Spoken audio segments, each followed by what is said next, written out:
ప్రభువా, నీ సన్నిధికి రాగలుగుతాం నాయన.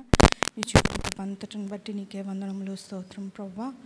మేము నీతి పరులమని, గొప్పవారమని, బలవంతులమని, యోగ్యులని కాకుండా ప్రభువా, కేవలం నీ కృప వల్లనే ప్రభువా ఆయన మమ్మల్ని ప్రభువా. దాన్ని బట్టి నీకే లెక్కలేని స్తుతులు స్తోత్రములు చెల్లిస్తున్నాం ప్రభువా. మా జీవితాల్లో నూతనమైన కృపతో మమ్మల్ని తృప్తిపరుస్తూ మమ్మల్ని బలపరుస్తున్న విధానాన్ని అంతని బట్టి నీకు వందనాలు ప్రభువా. మా కుటుంబ జీవితంలోనైనా మీరు చేస్తున్న మేలు, అద్భుతములు, ఉపకారములకి నీకే వందనములు ప్రభువా. నీకేమి ఇచ్చిన ప్రభువా. నువ్వు మనుషుని జ్ఞాపకం చేస్తున్నావు. మేము ఏ పాటి వారం ప్రభువా, నాయన గట్టి పువ్వు వంటి వారం ప్రభువా. నాయన మా జీవితాలు అంత అల్పమైనవి, నేడు వంటి ఉండవని యోబు చెప్పిన రీతిగా ప్రభువా నాయన మా దినములు నాయన నీ సన్నిధిలో కనబడుటకు ప్రభువా, మా శక్తి మా బలము ఉన్నంత వరకు నీ సన్నిధానంలో రాగులుటకు నాయన మేము ప్రయాసపడుటకు ప్రభువా నాయన మమ్మల్ని బలపరచమని ఉజ్జీవాన్ని కలగజేయమని వేడుకొంచున్నాం. మళ్ళీ మమ్మల్ని రేపమని వేడుకొంచున్నాం ప్రభువా. మా మొదటి ప్రేమను మాలో నాయన పుట్టించమని వేడుకొంచున్నాం ప్రభువా. నాయన అనేక నీ సన్నిధి నుంచి మేము తొలగిపోతున్నాం ప్రభువా. మా మాటల్లో, మా క్రియల్లో ప్రభువా, మా ఆలోచనలో ప్రభువా నీకు వ్యతిరేకంగా మేము ఆలోచిస్తున్నాం ప్రభువా. నీకు ఆయాస్కరమైన జీవితాల్లో నాయన మేము ఉన్న స్థలాల్లో మా బిడ్డలతో మాట్లాడినప్పుడు, మట్టితో మాట్లాడినప్పుడు ప్రభువా, మనుషులతో మాట్లాడినప్పుడు ప్రభువా మేము యోగ్యులుగా మేము కనబరుచుకోలేకపోతున్నాం ప్రభువా. దాన్ని బట్టి నాయన నేను ఇచ్చిన సమయాన్ని బట్టి ప్రభువా నీ సిలువ యొద్దకు మేము చెంది ఉన్నాం ప్రభువా. నాయన సిలువ రక్తంలో ప్రతి పాపము కడుగును, నీ యొద్దకు వచ్చిన వారిని త్రోసివేయని వాక్యానుసారంగా ప్రభువా నీ సన్నిధికి మేము వచ్చి ఉన్నాం ప్రభువా. ఒక్కడు నీతిమంతుడు లేనట్టుగా ప్రభువా నాయన మేమందరం తొలగి నాయన త్రోవ తప్పిపోయిన వారంగా ఉన్నాం ప్రభువా. నాయన నీ సన్నిధికి మేము వచ్చి ఉండగా ప్రభువా నీ పరిశుద్ధమైన అమూల్యమైన రక్తంతో మరి ఒక్కసారి నాయన మమ్మల్ని కడగండి, మా విధేయతను తుడిచివేయండి ప్రభువా. మళ్ళీ మమ్మల్ని జ్ఞాపకం చేసుకొని నేను మమ్మల్ని కరుణించమని వేడుకొంచున్నాం ప్రభువా. ఈ సాయంకాల సమయంలో ప్రభువా నీ సన్నిధిలోనైనా మేము ఆనందించుటకు ప్రభువా ఏ ఆశతోనైనా ఇక్కడ కూర్చున్నప్పటికీ ప్రభువా మీరు మాతో మాట్లాడండి, మమ్మల్ని ఆదరించండి, మమ్మల్ని కట్టండి, మమ్మల్ని బలపరచండి. ఏ విషయంలోనైనా నీకు నాయన నమ్మకంగా జీవించలేకపోతున్నామో ప్రభువా, ఏ విషయంలో మేము ఓడిపోతున్నాం ప్రభువా నీ వాక్యం ద్వారా మమ్మల్ని కట్టండి, మమ్మల్ని స్థిరపరచండి. బలం కలిగిన ఆయన నీ సన్నిధిలో మళ్ళీ నిలబడుటకు ప్రభువా సహాయం దయచేయమని వేడుకొంచున్నాం. రాగలిగిన స్త్రీలందరినీ మీరు జ్ఞాపకం చేసుకోమని వేడుకొంచున్నాం ప్రభువా. వారున్న పరిస్థితులన్నీ సానుకూలపరచండి నాయన, వ్యతిరేకమైన పరిస్థితులన్నీ సానుకూలపరచండి నాయన. నీ సన్నిధికి రాగలటకు నాయన నీ కృపను చూపించమని వేడుకొంచున్నాం నాయన. వచ్చిన ప్రతి ఒక్కరినైనా స్త్రీని జ్ఞాపకం చేసుకోండి ప్రభువా. వారి కుటుంబాలని దీవించండి. ప్రయాసంతో నీ సన్నిధిలో వచ్చి ఉండి నీ సన్నిధిలో కనబడాలని నేను ఆశ అంతటినీ నాయన వారి హృదయాంచలనన్నీ తీర్చమని వేడుకొంచున్నాం ప్రభువా. వారి కుటుంబాన్ని కట్టండి, వారి కుటుంబాలను విడుదల దయచేయండి. ఏ సంవత్సరం ఎటు రీతిగా నాయన నీ సేవకుడు ప్రకటించి ఉన్న రీతిగా ప్రభువా ఈ సంవత్సరం మేము పొందుకునే సంవత్సరంగా ఉండలాగిన ప్రభువా నాయన నీ నామాన్ని ఘనపరుస్తున్నాం ప్రభువా. ప్రతి కుటుంబంలో నూతనమైన కార్యాలు జరిగించమని వేడుకుంటున్నాం ప్రభువా. ప్రతి కుటుంబంలో నూతనమైన కార్యాలకి ద్వారాలు తెరవమని వేడుకున్నాం ప్రభువా. ఈ లోకానుసారమైన దీవెనలు ఒక్కటే కాకుండా ప్రభువా ఆత్మానుసారంగా ప్రభువా నీ యొద్ద నుంచి నాయన ఆత్మీయ మేలు మేము పొందుకుంటకు ప్రభువా ఒక సరికొత్త రీతిలో ప్రభువా మమ్మల్ని ఉజ్జీవపరచండి ప్రభువా. ప్రకటించే స్త్రీల వలె ఒక సైన్యం వలె మనం లేవనెత్తుకుంటాం నాయన. మా పాదములు స్థిరపరచమని వేడుకొంచున్నాం నాయన. నాయన పాతవన్నీ గతించులాగిన ప్రభువా మళ్ళా ప్రభువా మా జీవితాలని నూతనపరచమని వేడుకొంచున్నాం నాయన. నీ కొరకు జీవించాలనే నూతనమైన తృష్ణ నాయన నాయన ఆశతో నాయన మమ్మల్ని నిలవబెట్టమని వేడుకొంచున్నాం నాయన. ఈ దినం నాయన మీరు మాత్రమే కార్యం జరిగించి మీరు మాత్రమే నాయన సకల మహిమ ఘనత ప్రభావాలు పొందుకోమని యేసు నామములో అడుగుచున్నాం తండ్రి, ఆమేన్. హల్లెలూయా, హల్లెలూయా. దేవుడి నామానికి వందనాలు కలుగును గాక. మీ అందరం చూసి చాలా సంతోషం అనిపిస్తుంది. దేవుడు గడిచిన వారం అంతా మనల్ని కాచి కాపాడి సజీవకులో ఉంచి తిరిగి మనందరం కలిసి ఆయన సన్నిధిలో ఏక మనసుతో ఏకాత్మతో ఆయన నామమును సన్నుతించడానికి, కొనియాడడానికి, గణపరచడానికి, స్తుతించడానికి, ఆరాధించడానికి, ఆయన నామములో ఆనందించడానికి దేవుడు మనకి ఇచ్చిన గొప్ప సమయముగా నేనైతే ఎంచుతున్నాను. మీరు కూడా అలాగే అనుకుంటున్నారని అనుకుంటున్నాను. కాదేమో, మాట్లాడలేదు. దేవునికి స్తోత్రం. నేను చిన్నప్పటి నుంచి చాలా పెంకిదాన్ని, మా ఇంట్లో చాలా అల్లరి చేసేదాన్ని. పాస్టర్ గారు, నీకు ఇంత ధైర్యం ఎక్కడి నుంచి వచ్చింది, అసలు నువ్వు చాలా ధైర్యవంతురావు, ఎందుకు నువ్వు ఇంత పెంకితనం చేస్తావు? ఏమో మరి, పేరులోనే ఉందేమో మరి, వాళ్ళదే తప్పు కదా పేరు పెట్టే దెబోరా అని. మనల్ని మనం అలాగా రీజన్స్ చెప్పుకుంటూ ఉంటాం, ఎస్కేప్ అవుతూ ఉంటాం సరి చేసుకోకుండా కదా. అలాగా ఆ పెంకితనం ఇప్పటికీ కంటిన్యూ అవుతుంది. మిమ్మల్ని మాట్లాడిస్తేనే తప్ప నేను మాట్లాడలేను, మరి అదేంటో నాకు అర్థం అవుతుంది. మీరు కూడా మాట్లాడితే బాగుంటుందని ఇక్కడ నుంచి ఎలాగో మాట్లాడలేదు, అక్కడి నుంచి మాట్లాడగలరని నేను అనుకుంటున్నాను. హల్లెలూయా, హల్లెలూయా. పాటల పుస్తకం నుంచి 96వ పాట పాడుకుందాం అందరం కలిసి. Song number 96. అందరికీ తెలిసిన పాట, బాగుగా వచ్చిన పాట కనుక నాతో పాటు ఎక్కువ పాడాల్సిందిగా కోరుచున్నాను. महिमा महिमा प्रभु की महिमा माकेन्नडु वलदु सुमा. महिमा महिमा प्रभु की महिमा माकेन्नडु वलदु सुमा. इहलोकमंदु परलोकमंदु प्रभु येसुनके महिमा. इहलोकमंदु परलोकमंदु प्रभु येसुनके महिमा. आनंदमे परमानंदमे अदि मनकु आशीर्वादमे. आनंदमे परमानंदमे अदि मनकु आशीर्वादमे. ఎంత ఔన్నత్యమునకు ఎదిగినను అంత దీనులమైందుము. ఎంత ఔన్నత్యమునకు ఎదిగినను అంత దీనులమైందుము. కొండలను పెకలించెడి విశ్వాసం కలిగి జీవించినను. కొండలను పెకలించెడి విశ్వాసం కలిగి జీవించినను.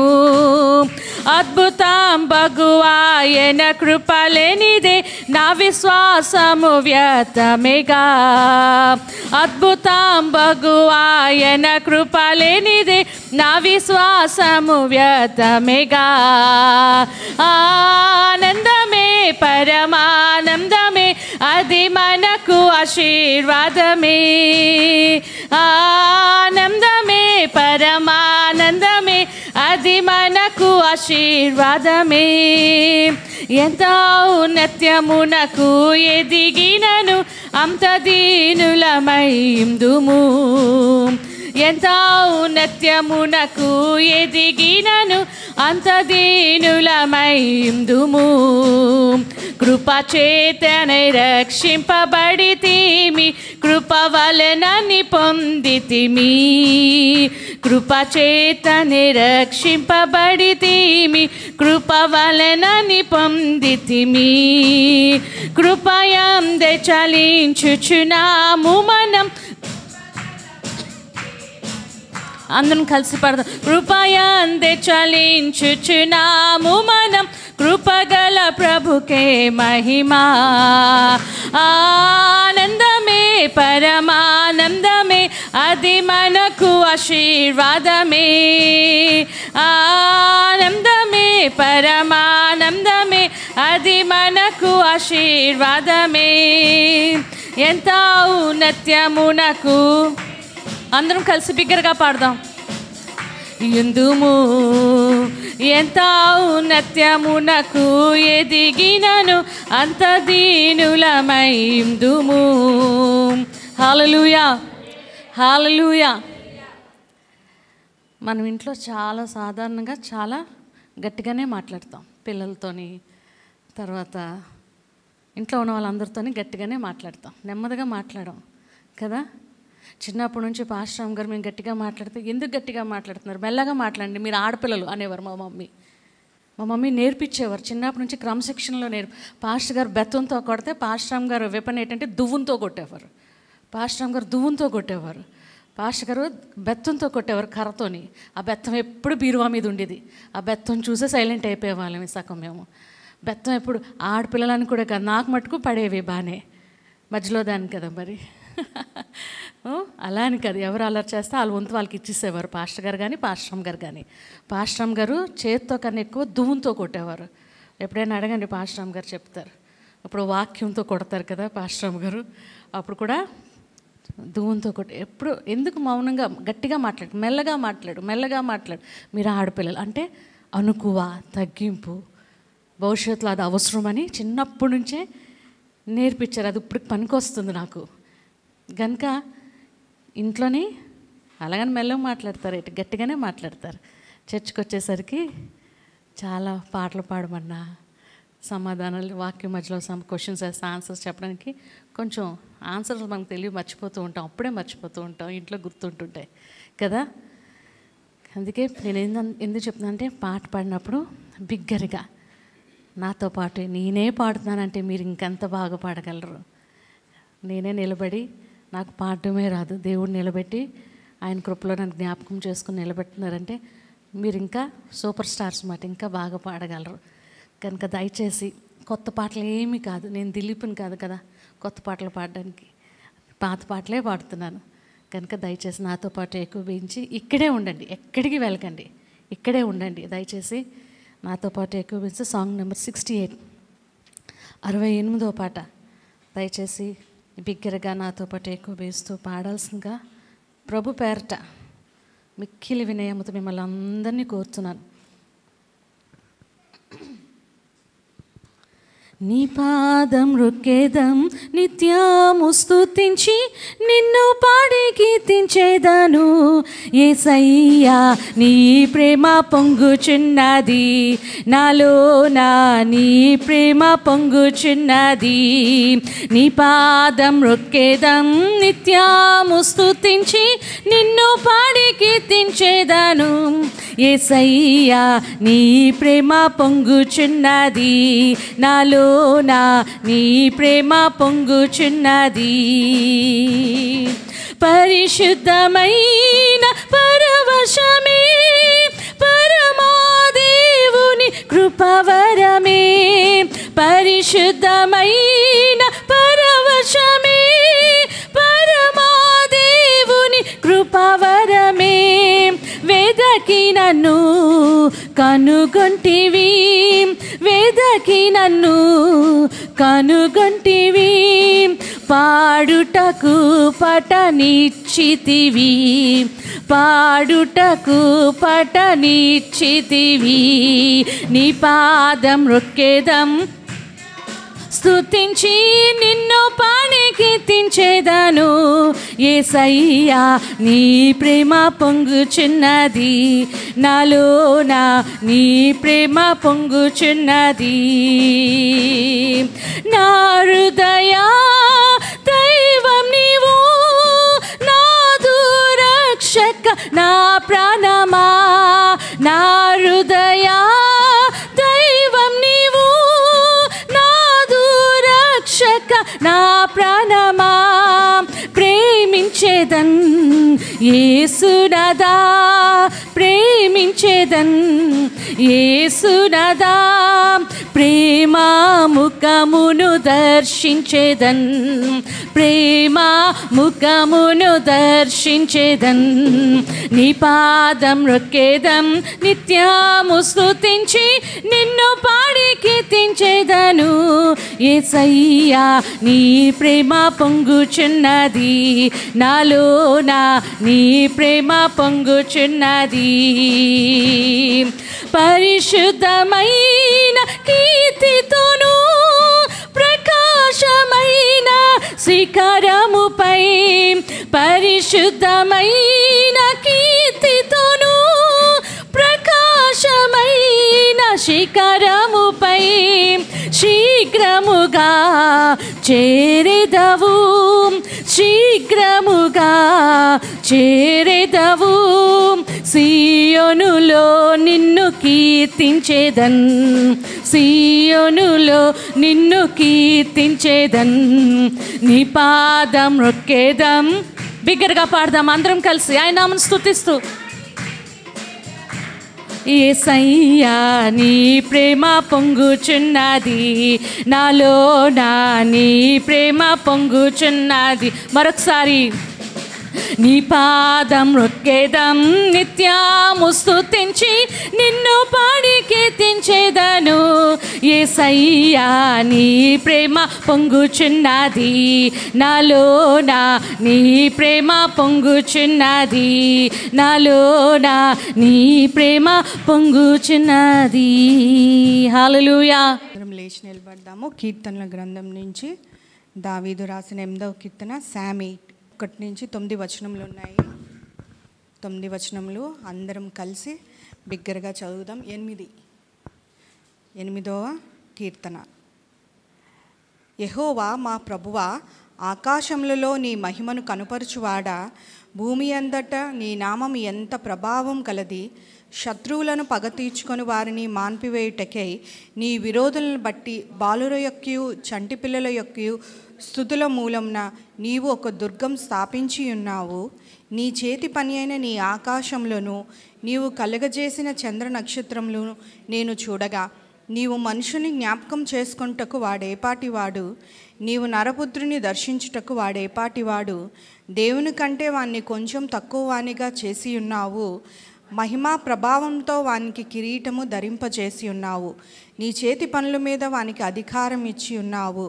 గొర్రెలన్నిటినీ, ఎడ్లన్నిటినీ, అడవి మృగములను, ఆకాశ పక్షములను, సముద్ర మత్స్యములను, సముద్ర మార్గంలో సంచరించు వాటన్నిటినీ వాని పాదముల క్రింద నీవి ఉంచి ఉన్నావు.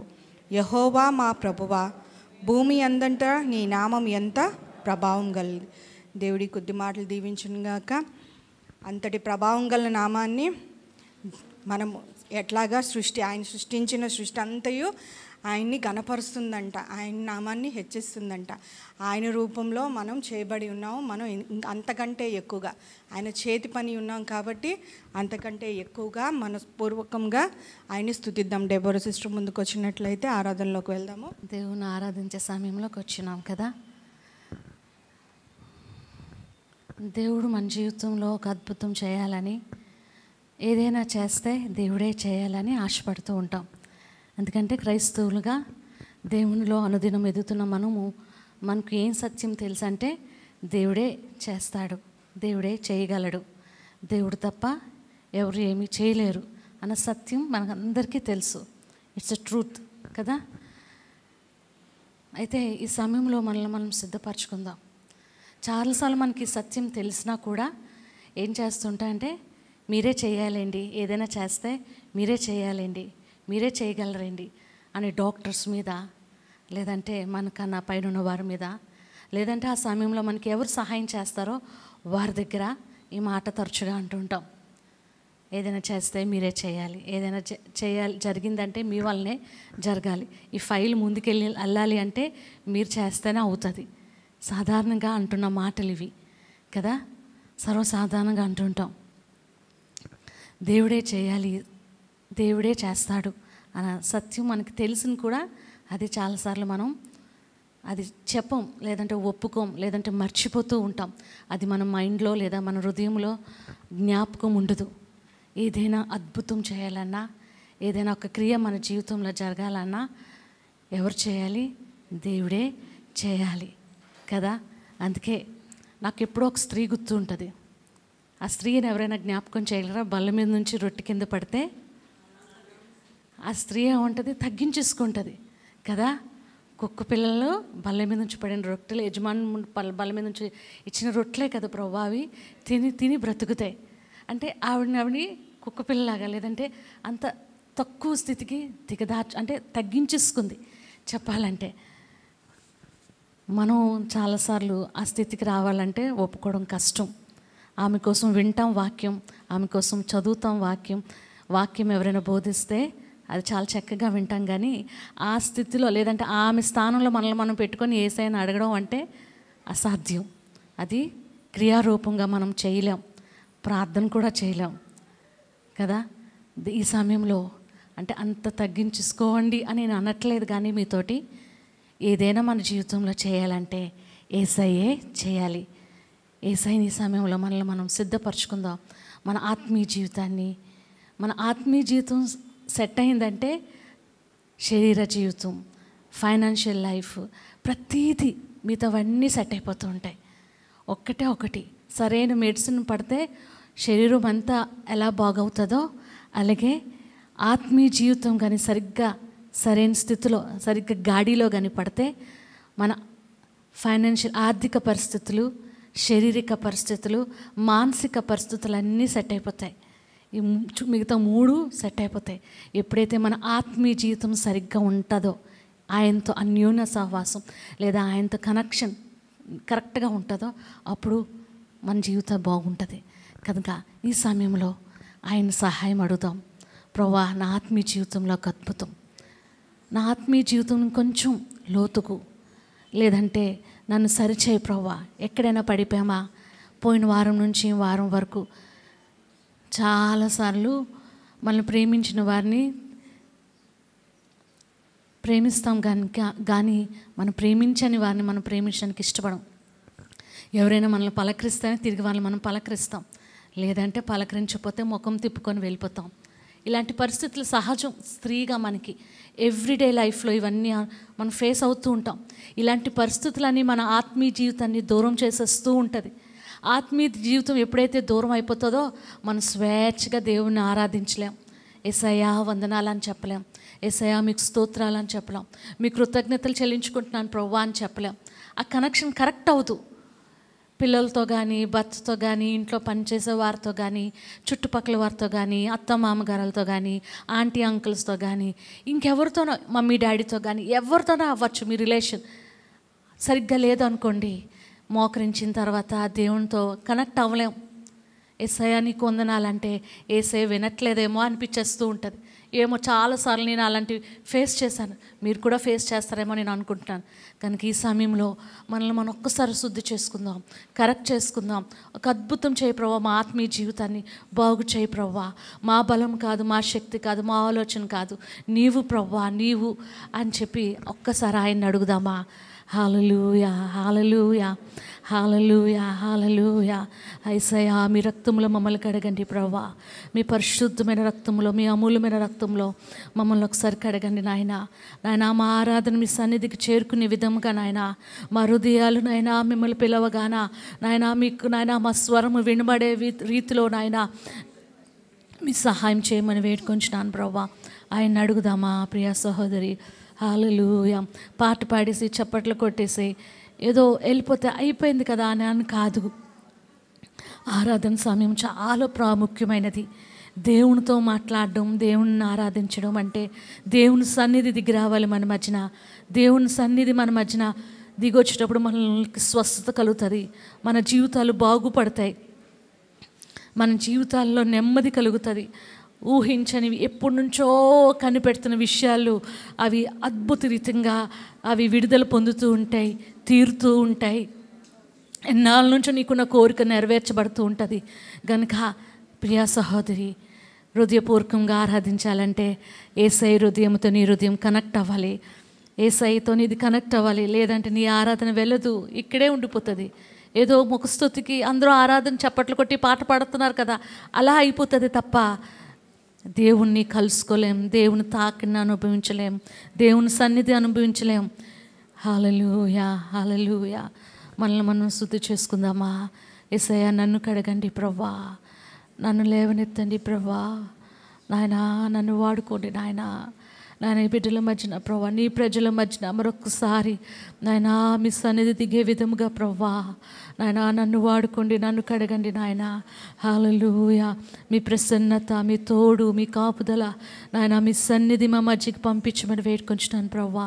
మీకు వందనాలు, స్తోత్రం. దైవాత్మ దిగిరండి, దైవాత్మ దిగిరండి, దైవాత్మ దిగిరండి ప్రభువా. మీ రక్తంలో కడగండి నాయన. మా బలము కాదు, మా ఆలోచన కాదు, మా శక్తి కాదు, మా తలంతు కాదు నాయన, మీ సన్నిధి ప్రవ్వా, మీ కార్యము ప్రవ్వా, మీ ఆత్మ ప్రవ్వా, మీ సన్నిధి నాయన మీరు దిగిరమ్మని వేడుకొంచుతాను ప్రవ్వా. మీకు వందనాలు. స్తోత్రం స్తోత్రం స్తోత్రం స్తోత్రం స్తోత్రం నాయన. హల్లెలూయా హల్లెలూయా. ఆరాధిద్దామా? బిగ్గరగా చెప్పగలరా యేసయ్యా నీకు వందనాలని? నోరులు తెరిచి యేసయ్యా మీకు వందనాలని చెప్పగలరా? హల్లెలూయా అని చెప్పగలరా? వందనాలు యేసయ్యా అని చెప్పగలరా? ఆయన సన్నిధికి ఆయన ఆయన ఆయన నామమునకు ఆహ్వానం పలకగలరా? హల్లెలూయా హల్లెలూయా హల్లెలూయా హల్లెలూయా. భయంకరమైన రోజుల్లో ఉన్నాం కదా.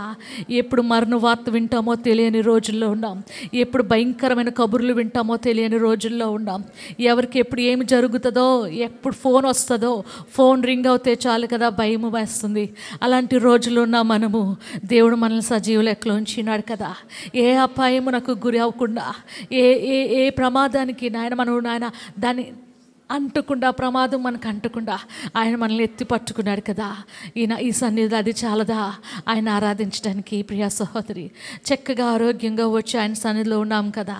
హల్లెలూయా హల్లెలూయా. చాలాసార్లు మనం చాలా వంటలు చేయడానికి స్టవ్ దగ్గర చాలాసేపు నిలబడి ఉంటాం. రకరకాల వంటలు చేయడానికి, పిల్లలకు భర్తకు క్యారేజ్ కానీ దీనికి దానికని నిలబడి ఉంటాం. కానీ ఆరాధనలో ఒక 10 నిమిషాలు నిలబడి ఉండలేము మనము. ఏమో నేను ఈ మాట ఎందుకు చెప్తున్నాను, నన్ను తప్పుగా తీసుకోకండి, కానీ దేవుడు ప్రేరేపింపగా నేను చెప్తున్నాను. ఒక్క 10 నిమిషాలు మనం నిలబడి ఉండలేం. ఎందుకు? ఆయన నామం సన్నిధించడానికి, సంతోషించడానికి కదా వచ్చాం. ఆయన నామం స్తుతించడానికే కదా వచ్చాం. ఏం అలసిపోయాము? రోజంతా అలసిపోయి ఉండొచ్చు. పోనీ నాకు తెలియదు మీ ప్రయాస. కానీ ఒక్క 10 నిమిషాలు దేవుని సన్నిధిలో నిలబడి ఆరాధన చేస్తే దేవుడు నీ మీదకి దిగిరాడా? ఆయన సన్నిధి నీ మీదకి దిగిరాదా? నేను తిరిగి బలపరచడా? నీ మోకాలను తిరిగి బలపరచడా? నీ పాదములు తిరిగి బలం ఇవ్వడా యేసయ్యా? ప్రియా సహోదరి, హల్లెలూయా హల్లెలూయా హల్లెలూయా హల్లెలూయా హల్లెలూయా హల్లెలూయా హల్లెలూయా హల్లెలూయా. నీవే ఏదైనా చేయాలంటూ నీ కార్యాలకై ఎదురు చూస్తున్నాను. నీవే ఏదైనా చేయాలంటూ నీ కార్యాలకై ఎదురు చూస్తున్నాను. తప్పక చేస్తావని నిన్ను నమ్మి,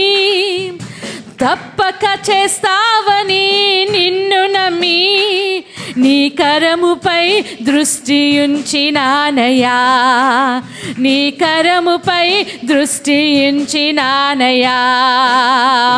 అద్భుతం చేయుమయ్యా నా జీవితంలో, నిన్నే నమ్మి ఉన్నానేసయ్యా. అందరం చెప్తామా? అద్భుతం చేయుమయ్యా నా జీవితంలో, నిన్నే నమ్మి ఉన్నానేసయ్యా. నిన్నే నమ్ముకున్నాను, నీ వంటి వారు లేరయ్యా.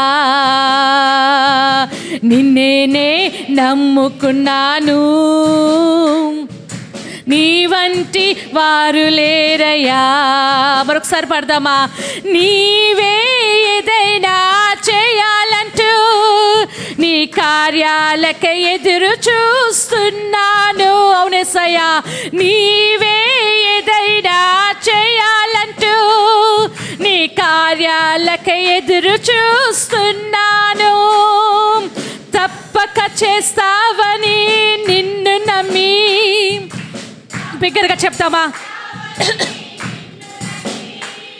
నీ కరముపై దృష్టి ఉంచినానయ్యా. అవునేసయ్యా, నీ కరముపై అద్భుతం చేయమయ్యా నా జీవితంలో. నిన్నే నమ్మి ఉన్నానేసయ్యా. హో, అద్భుతం చేయమయ్యా నా జీవితంలో. నిన్నే నమ్మి ఉన్నానేసయ్యా. నిన్నే నమ్ముకున్నాను, నీ వంటి వారు ఎవరయ్యా? నిన్నే నమ్ముకున్నాను, నీ వంటి వారు లేరయ్యా.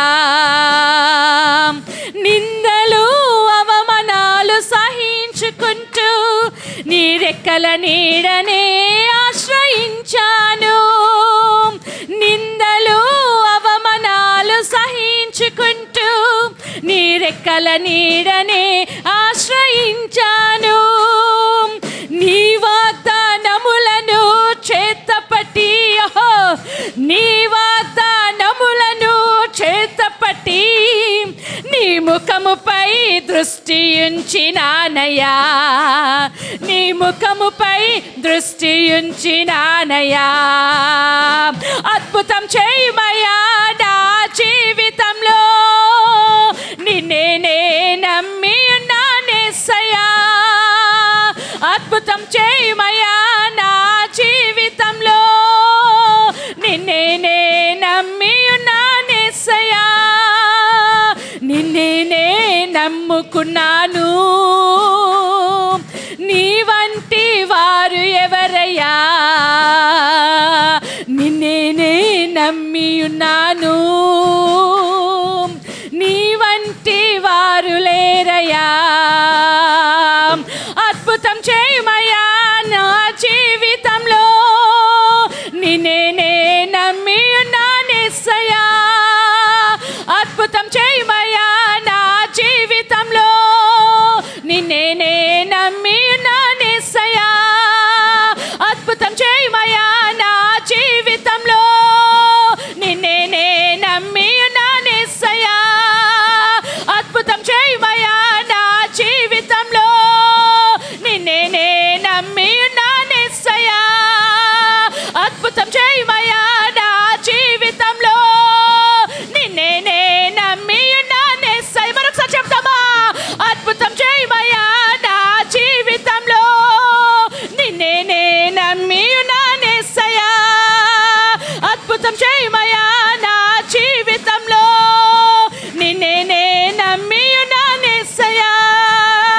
నిన్నే నమ్ముకున్నాను, నీ వంటి వారు ఎవరయ్యా. అవునేసయ్యా, నిన్నే నమ్ముకున్నాను, నీ వంటి వారు లేరయ్యా. నిన్నే నమ్ముకున్నాను, నీ వంటి వారు ఎవరయ్యా. నిన్నే నమ్ముకున్నాను, నీ వంటి వారు లేరయ్యా. నిన్నే నమ్ముకున్నాను, నీ వంటి వారు ఎవరయ్యా. నిన్నే నమ్ముకున్నాను, నీ వంటి వారు లేరయ్యా. అవునేసయ్యా, నిన్నే నమ్ముకున్నాను, నీ వంటి వారు ఎవరయ్యా. నిన్నే నమ్ముకున్నాను, నీ వంటి వారు లేరయ్యా. నిన్నే నమ్ముకున్నాను, నీ వంటి వారు ఎవరయ్యా. నిన్నే నమ్ముకున్నాను, నీ వంటి వారు లేరయ్యా. అద్భుతం చేయమయ్యా నా జీవితంలో, నిన్నే. బిగ్గరగా చెప్తామా? బిగ్గరగా బిగ్గరగా. హల్లెలూయా హల్లెలూయా. నిన్నే నమ్మి ఉన్నానేసయ్యా. అద్భుతం చేయమయ్యా నా జీవితంలో, నిన్నే నమ్మి ఉన్నానేసయ్యా. నిన్నే నమ్ముకున్నాను, నీ వంటి వారు ఎవరయ్యా. నిన్నే నమ్ముకున్నాను, నీ వంటి వారు లేరయ్యా. హల్లెలూయా హల్లెలూయా హల్లెలూయా. ప్రియ సహోదరి, నీ శరీరంలో ఎక్కడ అనారోగ్యం ఉన్నా ఇది నేను అడిగావు కదా, అద్భుతం చేయమయ్యా నా జీవితంలో అని దేవుడు మాట్లాడుతున్నాడు. నీ శరీరంలో ఎక్కడ అనారోగ్యం ఉన్నా దేవుడు నిన్ను ముట్టబోతున్నాడు అని చెప్తున్నాడు. దేవుడు నిన్ను స్వస్థపరచబోతున్నాడు అని చెప్తున్నాడు. దేవుడు నిన్ను బాగు చేయడానికి ఇష్టపడుతున్నాడు అని చెప్తున్నాడు.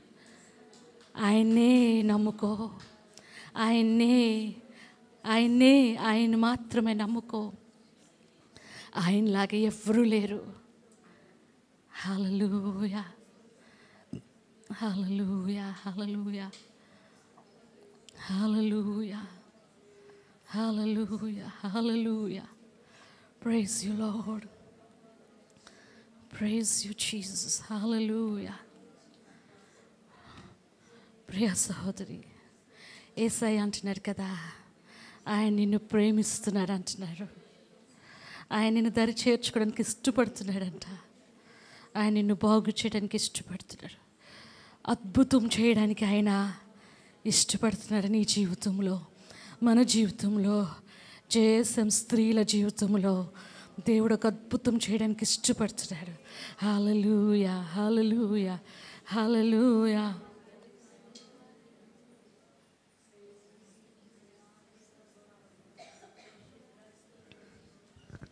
హల్లెలూయా,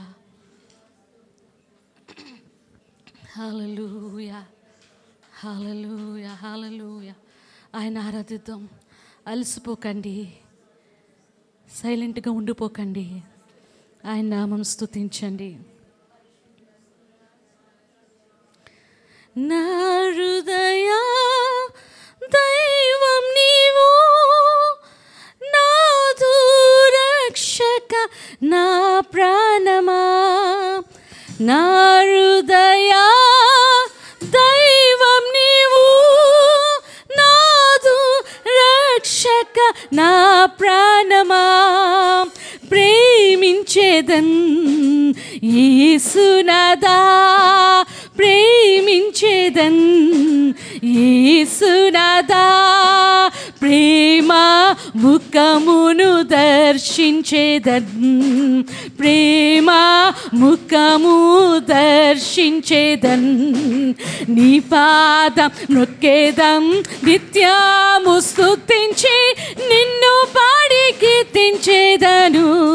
యేసయ్యా నీ ప్రేమ పొంగుచున్నది, హో నాలోనా నీ ప్రేమ పొంగుచున్నది. మరొకసారి పాడదామా? నా హృదయ దైవం నీవు, నాదు రక్షక నా ప్రాణమా. నా హృదయ దైవం నీవు, నాదు రక్షక నా ప్రాణమా. ప్రేమించేదన్ యేసునాథ్, yes Lord, ప్రేమించేదన్ యేసునాథా. ప్రేమ ముఖము దర్శించేదరు, ప్రేమ ముఖము దర్శించేదన్. నీ పాద నొక్కేదం, నిత్యము స్తుతించి నిన్ను పాడి కీర్తించేదను. యేసయ్యా నీ ప్రేమ. బిగ్గరగా చెప్తామా? బిగ్గరగా పాడతామా? నీ ప్రేమ పొంగుచున్నది, పరిశుద్ధమైన కీర్తితోను ప్రకాశమైన శిఖరము. పరిశుద్ధమైన కీర్తితోను ప్రకాశమైన శిఖరముపై శీఘ్రముగా చేరేదము. జీసస్, శీఘ్రముగా చేరేదము. బాబా సీయోనులో నిన్ను చేరేదను, సీయోనులో నిన్ను కీర్తించేదను. పరిశుద్ధమైన కీర్తితోను ప్రకాశమైన శిఖరముపై, ఓ లార్డ్, పరిశుద్ధమైన కీర్తితోను ప్రకాశమైన శిఖరముపై శీఘ్రముగా చేరేదము. ఓ లార్డ్, శీఘ్రము. గ్లోరీ బాబా బాబా. సీయోనులో నిన్ను కీర్తింతుడు. ఓ జీసస్, సీయోనులో నిన్ను నీ పాదం రొక్కేదాం. బిగ్గరగా పాడతామా? ఆయన సన్నిధి మన మధ్యన. నా హృదయ దైవం నీవు, నాదు రక్షక నా ప్రాణమా. నా హృదయ దైవం నీవు,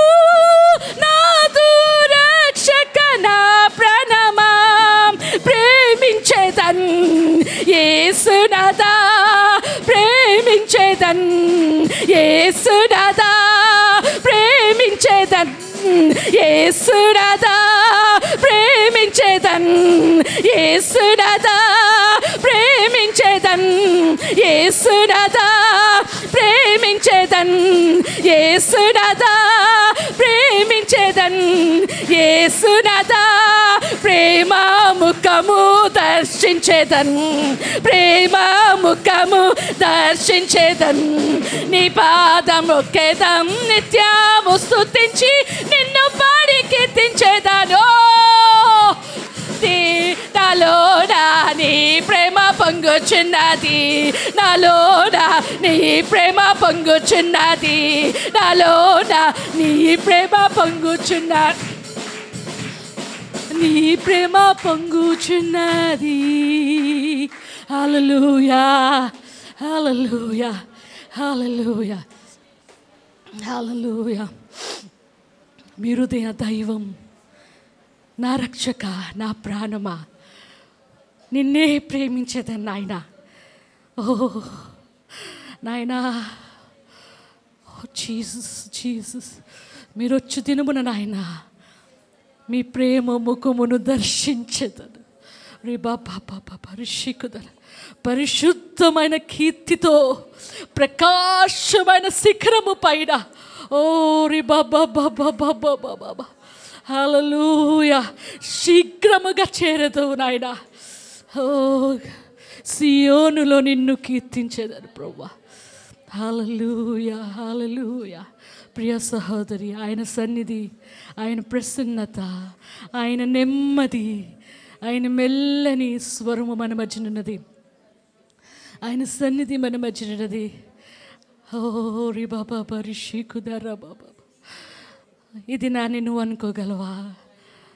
నా హృదయ దైవం నీవు, నాదు రక్షక, నా ప్రాణమా ప్రేమించేదాన్ని నిన్ను అని నువ్వు ఈ మాట నీ హృదయ అంతరంగముల నుంచి ఒప్పుకుంటూ ఆయనకు మాత్రమే స్థానం ఇస్తూ చెప్పగలిగితే నీ జీవితం ఈ క్షణమే మారిపోతుంది.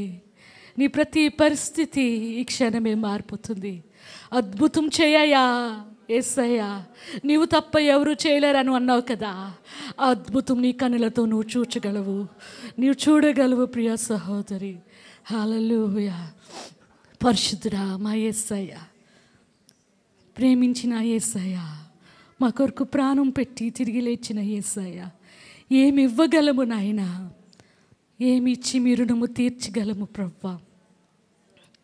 తిరిగి మీరు ప్రేమించినట్లు మేము ప్రేమించలేమే. మీ ప్రేమ దగ్గర మా ప్రేమ ఓడిపోతుందే, మా ప్రేమ ఎక్కడ నిలవలేదే మీ ప్రేమ ఎదుట. అయినప్పటికీ ప్రభువా, అయినప్పటికీ ప్రభువా, ఆయన ఓడిపోతున్న ప్రేమను పట్టుకొని మీ ముందు నిలబడాలని ఇష్టపడుతున్నావు, మిమ్మల్ని ప్రేమించడానికి ఇష్టపడుతున్నాము ప్రభువా. Yes Lord, yes.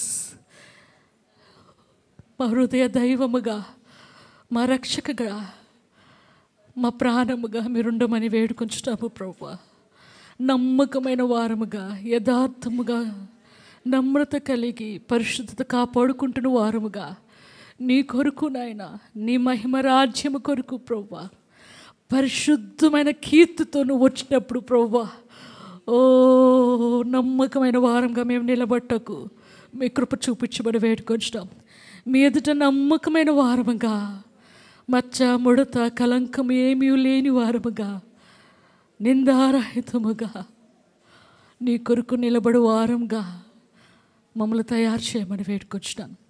మా స్తుతి ఆరాధన మీ సన్నిధికి చేర్చుకొని ప్రతి లక్షవారం మీ బలమైన ఆత్మ కుమ్మరింపు మా మీద ఇస్తున్నందుకు మీకు వందనాలు. మమ్మల్ని కనికరించి ప్రతి లక్షవారము ప్రభువా మీ ఆత్మ సంచారము మా మధ్యన జరిగిస్తున్నందుకు మీకు వందనాలు. మమ్మల్ని ప్రేమించి మమ్మల్ని దీవిస్తున్నందుకు మీకు వందనాలు. మమ్మల్ని ప్రేమించి మమ్మల్ని బలపరుస్తున్నందుకు మీకు వందనాలు. ఈ సమయంలో మీ దాసురాలు మీ చేతులకు అప్పచెప్పుకుంటున్నాం ప్రభువా. మీరుండి మీరు మాట్లాడి నాన్న సంఘాన్ని మీరు బలపరిచి మీరే మహిమ ఘనత ప్రభావాలు పొందమని నజరేయుడగు యేసుక్రీస్తు నామములో అడిగి వేడుకొంచున్నాను తండ్రి. ఆమేన్. ఆమేన్ చెప్దామా? ఆమేన్. Praise the lord. దయచేసి కూర్చుందాం అందరము. పరిశుద్ధుడా, ప్రేమగల తండ్రి, కృపగల దేవా నాయన, కొద్ది సమయం నీ వాక్యం ధ్యానించుండగా ప్రభువా మీరు మాట్లాడితే నాయన అది మాకు మేలు ప్రభా. మీరు మాత్రం మాట్లాడితే నాయన అది మాకు జీవమై ఉన్నది ప్రభా. నన్ను మరుగుపరిచి ప్రభా ఈ దినమన్న నాయన మీరు మాట్లాడి నాయన నీ కార్యం జరిగించమని యేసు పరిశుద్ధ నామంలో అడిగి వేడుకుంటున్నాం తండ్రి, ఆమేన్. ద్వితీయోపదేశ కాండము 7వ అధ్యాయము 9వ మాట చదువుతాను. ద్వితీయోపదేశ కాండము 7వ అధ్యాయము 9వ మాట. కాబట్టి నీ దేవుడైన యెహోవా తానే దేవుడనియు తను ప్రేమించి తన ఆజ్ఞలను అనుసరించి నడుచుకునే వారికి తన నిబంధనను స్థిరపరచువాడును, 1000 తరముల వరకు కృపచూపువాడును, నమ్మదగిన దేవుడని ననియు తన ద్వేషించి వారిలో ప్రతి వారిని బహిరంగంగా నశింపచేయటకు వారికి దండన విధించువాడని నీవు తెలుసుకోవాలని. అక్కడ అనేకమైన దేవుని లక్షణములు చెప్తూ ఇక్కడ ఏమనుందంట, కృపచూపువాడు ఇంకా నమ్మదగిన దేవుడని. అట్లాగే మనము విలాప వాక్యములు 3:23 ఒకసారి చూద్దాము.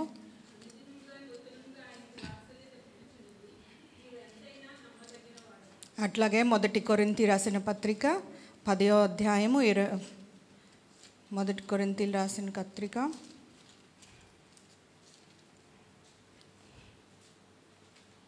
10:13 నుంచి నేను చదువుతాను చూడండి.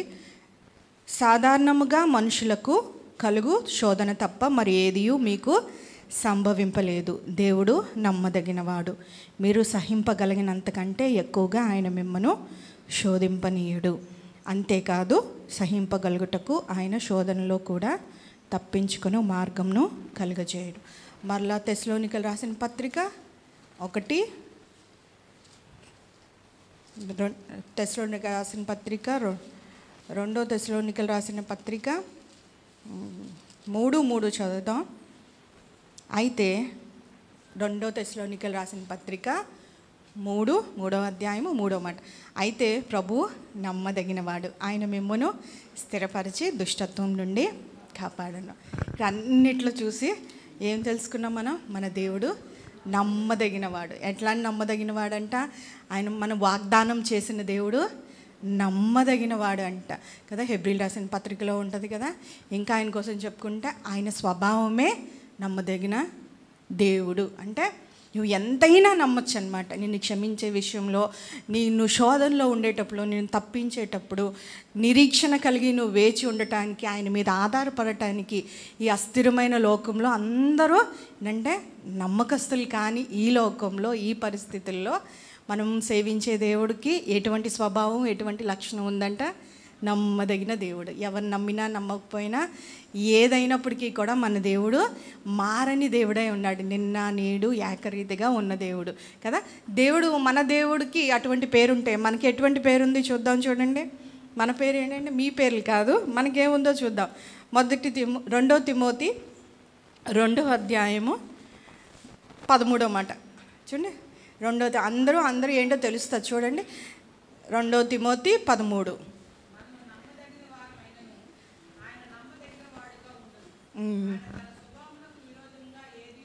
చాలా ఏంటంటే మన పేరు నేను నమ్మదగినవాడిని, నేను నా పేరు పెట్టుకున్నాను.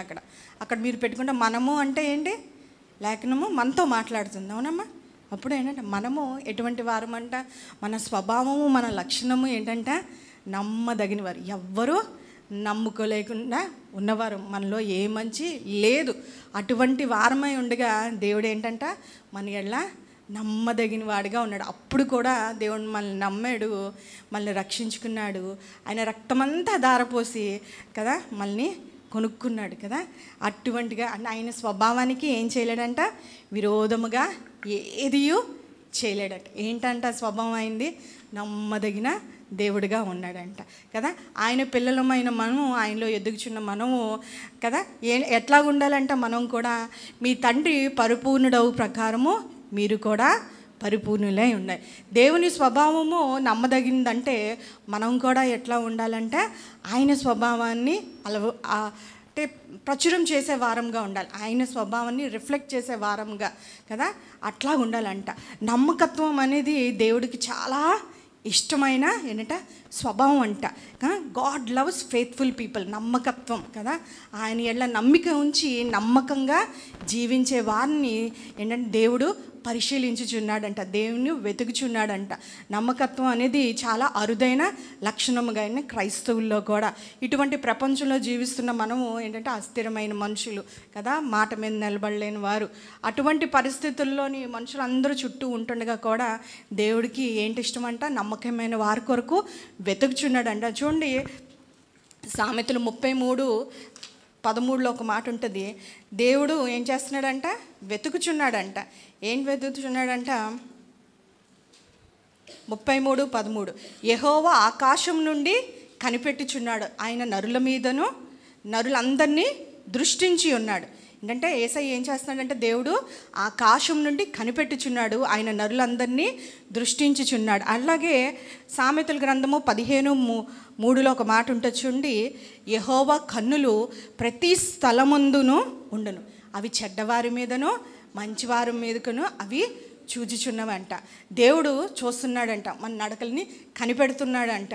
దేవుడు మనం బయటికి నమ్మకస్తులుగా మంచివారుగా వస్తుంటాం, పాటలు పాడుతూ ఉంటాం, ఆరాధన చేస్తుంటాం.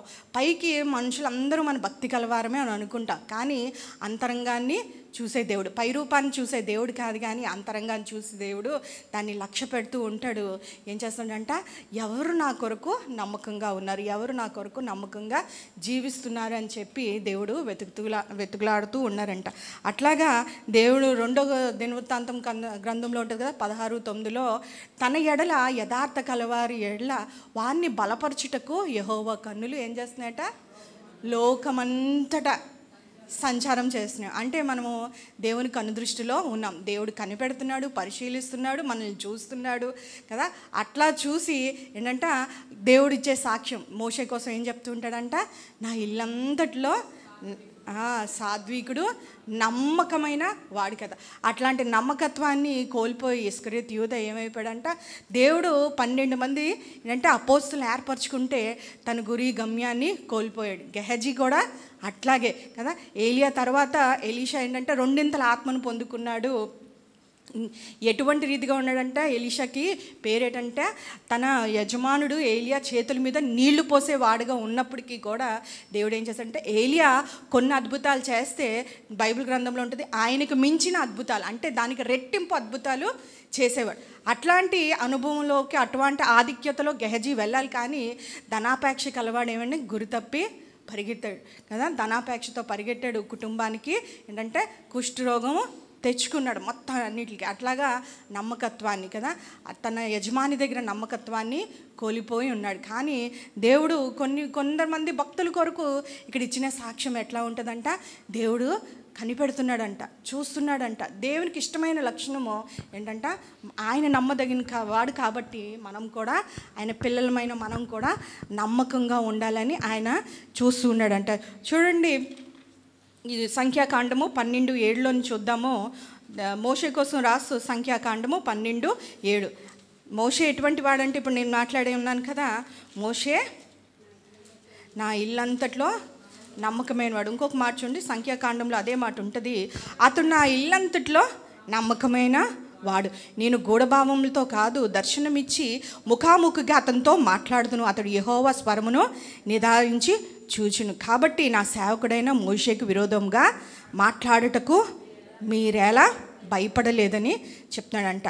ఇక్కడ మిర్యాము అహరోను ఇక్కడ ఏంటంటే సందర్భం, మోషే కొరకు మాట్లాడుతున్నప్పుడు దేవుని కోపము రగిలిపోయిందంట. రగిలిపోయి దేవుడే వచ్చి ఇట్లా మాట్లాడుతాడు, ఆయన ఇల్లంతట్లో మీతో మాట్లాడింది వేరు, ఎప్పుడు విన్నదే కదా, నేను నా సేవకుడితో మాట్లాడింది వేరు కదా.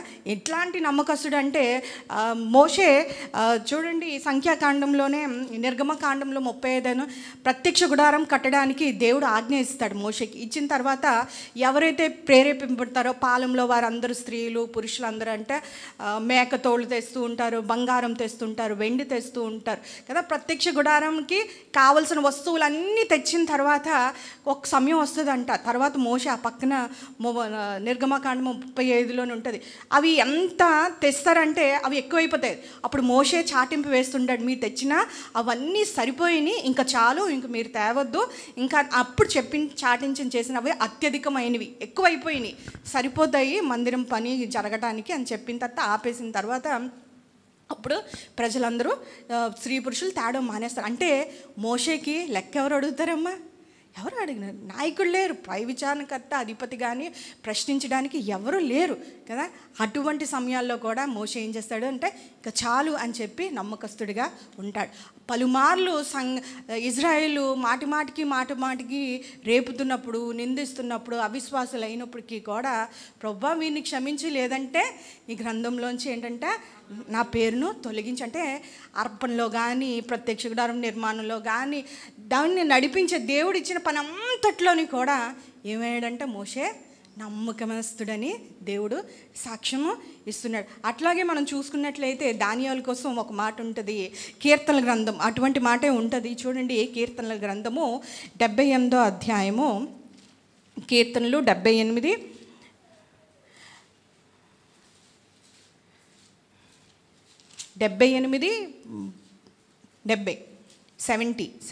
70 తన దాసుడైన దావీదును కోరుకొని గొర్రెల దొడ్ల నుండి అతన్ని పిలిపించెను. పాడి గొర్రెలను వెంబడించటం మాన్పించి తన గొర్రెలైన యాకోబును, తన ప్రజలైన యాకోబును, తన స్వాస్థ్యమైన ఇశ్రాయేలును మేపుటకే ఆయన అతన్ని రప్పించెను. అతడు యథార్థ హృదయుడై వారిని పాలించెను, కార్యములందు నేర్పరియే వారిని నడిపించడంట. ఇక్కడ ఒక మాట ఉంటుంది చూడండి, తన దాసుడైన దేవుడు ఎవరిని కోరుకున్నాడంట? దావీదుని కోరుకున్నాడంట. ఆ చేస్తున్న పనిని మాన్పించి, పాడి గొర్రెలను మేపుట మాన్పించి ఏం అప్పచెప్పాడంట దేవుడు? తన ప్రజలను, ఎవరంట ప్రజలు? యాకోబును, తన స్వాస్థ్యాన్ని మీద అధికారం ఇచ్చి ఏలుటకు ఏంటంట చేశాడంట. ఆ కిందన ఉంటుంది, అందులో నమ్మకంగా చేశాడు. ఏముందంట? యథార్థ హృదయే వారిని పాలించెను, కార్యములందు నేర్పరియే వారిని నడిపించాడు. చూడండి, దేవుడు ఏం చూశాడు దావీదులోని, ఏమి చూశాడంటే చూడండి, ఇక్కడ ఇంకొక మాట కూడా ఉంటుంది. 1 సమూయేలుకు రాసిన గ్రంథము, ఈ దినాన్ని ఇటు అటు తిప్పుతున్నారు, విసుకనుకోకండి. దేవుని మాటలు అర్థం అవ్వాలంటే కొంచెం చదివితేనే మనకి మంచిది. 13వ అధ్యాయము 14, 1 సమూయేలు 13:14. యెహోవా తాను చిత్తానుసారమైన మనసు గల ఒకరిని కనుగొని ఉన్నారు. ఇందాకేమన్నాడంట? తన దాసుడైన దావీదును ఏంటంట కోరుకున్నాడంట. ఇక్కడేమంట? కనుగొన్నాను అంటే ఏంటమ్మా తెలుగులో? సింపుల్గా వెతకటం అమ్మా, పరిశీలించడం. వెతికితేనే కనుగొంటాం, అవునా కదా? అట్లాగే దేవుడు వెతికాడంట. ఆ తరంలో వెతికాడేమో ఎవరైనా నమ్మకస్తులు కావాలి. సౌలు తప్పిపోయాడు. కింద ఉంటే చూడండి, నీకు ఆజ్ఞాపించిన దాన్ని నువ్వు గైకొనపోతివి కనుక యెహోవా తన జనుల మీద అతన్ని అధిపతిగా నియమించను ఉంటుంది. అట్లాగే అపోస్తల కార్యం 13:22 ఉంటుందంట, అతను నా ఇష్టానుసారుడైన మనుషుడు. అక్కడ కూడా ఉంటుంది, దావీదును కనుగొంటిని అంట. ఎన్ని మాటలు అంటే దావీదు ఊరికనే దొరకలేదు కదా. దేవుడికి దావీదు ఇష్టానుసారుడైన మనుషుడు, తన చిత్తానుసారమైన ఉద్దేశంలో నెరవేరుస్తాడని దావీదుకు దేవుడికి ఇట్లాగా దొరికేలేదు. ఏదో యథాలోపంగా దేవుడు ఎన్నుకోలేదు కదా. దావీదును వెతికాడంట. వెతికి నా ప్రజల్లో ఆయన మేపడానికి, నా ప్రజల్ని పోషించడానికి, వారిని పరిపాలించడానికి నమ్మకస్తుడైన మనుషుడు కావాలి. ఎందుకంటే సౌలు అందులోంచి తప్పిపోయాడు కాబట్టి అట్లాగా అట్లాంటి ప్లేస్లోకి మళ్ళీ భర్తీ చేయడానికి వెతికితే దొరికినవాడు, కనుగొంటే దొరికాడు కదా. నేను వెతికాను, నేను కనుగొంటాను, దేవుడు కోరిన వాడుగా ఉంటాడు. ఏంటంటే చూడండి, 1 సమూయేలులోని మళ్ళా చూసుకున్నట్లయితే 1 సమూయేలు 17వ అధ్యాయము 20వ మాట చూడండి. దావీదు ఉదయంనే లేచి ఒక కాపరికి గొర్రెలను అప్పగించి ఆ వస్తువులను తీసుకొని యెషయా తనకిచ్చిన ఆజ్ఞ చొప్పున ప్రయాణమాయెను. ఇక్కడ ఏం చెప్పాడంట? దావీదు పని ఏంటి? గొర్రెలు కాయడం. తన తండ్రి చెప్తాడు, నువ్వు అన్నలు యుద్ధంలో ఉన్నారు, వారికి కొంత ఆహారం ఇచ్చి వారి క్షేమంలో ఏటో ఉంది కనుక్కొని రా అని చెప్తూ ఉంటాడు. చెప్పిన తర్వాత ఆ గొర్రెలు ఏం చేస్తాడంటే వదిలేదంట. చిన్న పనే కదమ్మా, చిన్న పనే. దావీదు చిన్న పని అయినప్పటికీ ఉదయాన్నే లేచాడంట. ఎందుకు ఉదయాన్నే లేచాడు? బహుశా వాటిని అప్పచెప్పడానికి, ఒక కాపరికి అప్పచెప్పడానికి. ఏ లక్షణాన్ని చూశాడంట? అంత చిన్న పనిలో కూడా, గొర్రెల కాపరి అంత చిన్న పనిలో కూడా వాటి కొరకు, తన మంద కొరకు ఏం చేశాడంట? లక్ష్యం ఉంచాడు, శ్రద్ధ కలిగిన వాడుగా ఉన్నాడు. ఇంకొక కాపరికి అప్పచెప్పి తన పనిని ఇంకొక కాపరి అప్పచెప్పిన తర్వాత వచ్చాడు. ఆ తర్వాత పక్కనే ఉంటుంది చూడండి, సౌలుతోని మాట్లాడుతూ దావీదు అంటూ ఉంటాడంట, మీ దాసుడైన నేను నా తండ్రి యొక్క గొర్రెలను కాయచుండగా సింహం వచ్చింది, ఎలుగుబంటి వచ్చింది, వాటిని కానీ నేను కొట్టి చంపి గడ్డం నుంచి నోటి నుంచి నేను రక్షించాను, వాడిని విడిచిపెట్టలేదు. అంటే దావీదు ఇది సౌలు అడగకపోతే ఈ టెస్ట్ మనీ చెప్పుండేవాడు కాదేమో సౌలు కొరకు కదా. ఇది అరణ్యంలో జరిగింది. సౌలుకి దేవుడికి దావీదుకి మాత్రమే, దేవుడికి మాత్రమే తెలిసింది. కానీ సమయం వచ్చింది కాబట్టి ఏం చెప్తున్నాడంట, నేను ఇట్లాగా నా మంది ఎడ్ల ఇట్లా నేనున్నాను, ఇంత నమ్మకత్వంగా నా అప్పచెప్పిన పనిలో నేను ఉన్నాను కాబట్టి అని చెప్పి ఉన్నాడు. అంటే ఎంత నమ్మకత్వాన్ని కొరకు ఉన్నాడు కాబట్టి ఇట్లా నమ్మకత్వాన్ని చూశాడు దేవుడు, కనుగొన్నాడు. ఎందుకంటే ఊరికనే దేవుడు ఎన్నుకోలేదు, కానీ ర్యాండమ్గా పిక్ చేయలేదు. కానీ అటువంటి వారి కొరకు దేవుడు దావీదు వంటి వారి కొరకు ఇష్టానుసారమైన మనుషుడు ఎన్నిసార్లు అంటూ ఉంటాడు. ఇష్టానుసారుడైన మనుషుడు, చిత్తానుసారుడైన మనుడు, నమ్మకస్తుడైన వాడు నా ప్రజలందరినీ పరిపాలించడానికి ఉంచాడు. అట్లా 40 సంవత్సరాలు యూదా దేశాన్ని, ఇజ్రాయెల్ దేశాన్ని పరిపాలించాడు. నమ్మకంతో సమాధానంతో పరిపాలించాడు. అట్లా మనం చూసుకున్నట్లయితే సమూయేలు కోసం కూడా కొన్ని మాటలు ఉంటాయి. మొదటి సమూయేలు అంటే దేవుడు వెతుకుతున్నాడు అనే లక్షణం కొరకు చెప్పడానికి నేను మాట్లాడుతున్నాను. మొదటి సమూయేలు 2వ అధ్యాయము 23 నుంచి చూద్దాము. చదవండి 2:23. మొదటి సమూయేలు 2:35 అక్క, సారీ 35.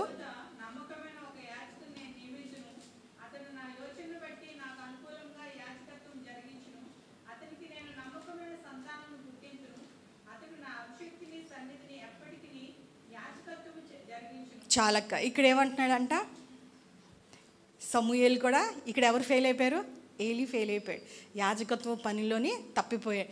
అప్పుడు దేవుడు వెతికాడు, మరొకసారి వెతుకుతూ ఉన్నాడు. దేవుడు ఏం చేశాడంట, నమ్మకమైన ఒక యాజకుని నేను నియమింతును. అతడు ఎట్లా పనిచేస్తాడంట, దేవుని యోచన బట్టి, దేవుని ఆలోచనానుసారంగా నాకు అనుకూలంగా యాజకత్వము జరిగిస్తాడని నేను అతనికి నమ్మకమైన సంతానము పుట్టింది. ఆ తరములోని ఒక దీర్ఘదర్శిగా, ఒక ప్రవక్తగా ఆయన చెప్పింది ఏదియో కదా, ప్రతి మాట కూడా ఏంటంటే నిరర్ధకము అయిపోలేదంట కదా. నేను ప్రార్థించుకుంటే అది నాకు శ్రమ అన్న రీతిగా ప్రజల్ని ప్రవక్తగా దేవుడు మధ్యవర్తిగా ఉన్నప్పుడు దేవుడు ఇజ్రాయెల్ని నడిపించాడంట. అటువంటి రీతిగా దేవుడు సమూయేల్ విషయంలో కూడా దేవుడు నమ్మకత్వాన్ని చూసి ఉన్నాడు. చూడండి, ఎందుకు మనకి నమ్మకత్వం కావాలంటే ఈ సంవత్సరము, ఏ సంవత్సరం అమ్మా,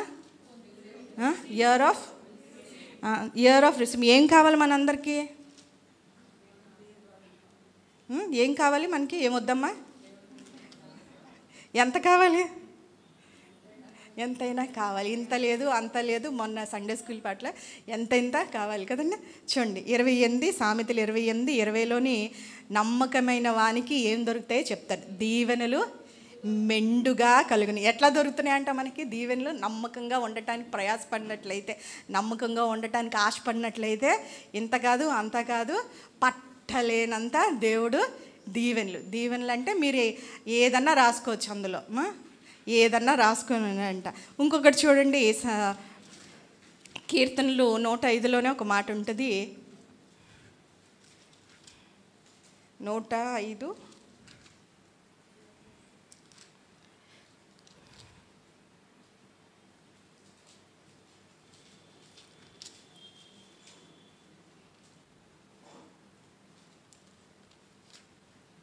మర్చిపోయాను నేను, కాదక్క. దావీదు అంటూ ఉంటాడు, నమ్మకైన వారి కొరకు వెతుకుతున్నాను, నా యొద్దకి వస్తే వారు నాతో. 101, క్షమించండి, కీర్తనలు 101.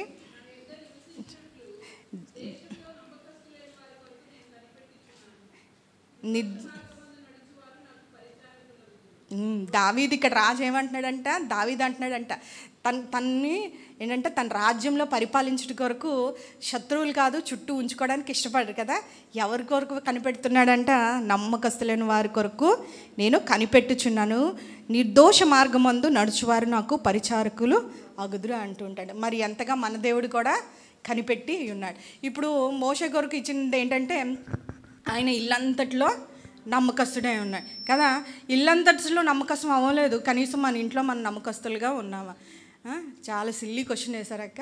మా ఇంట్లోనే, నా సొంత ఇంట్లో నేనెందుకు నమ్మకస్తులుగా నేను ఉండను అంటే, చూడండి సామెతల గ్రంథము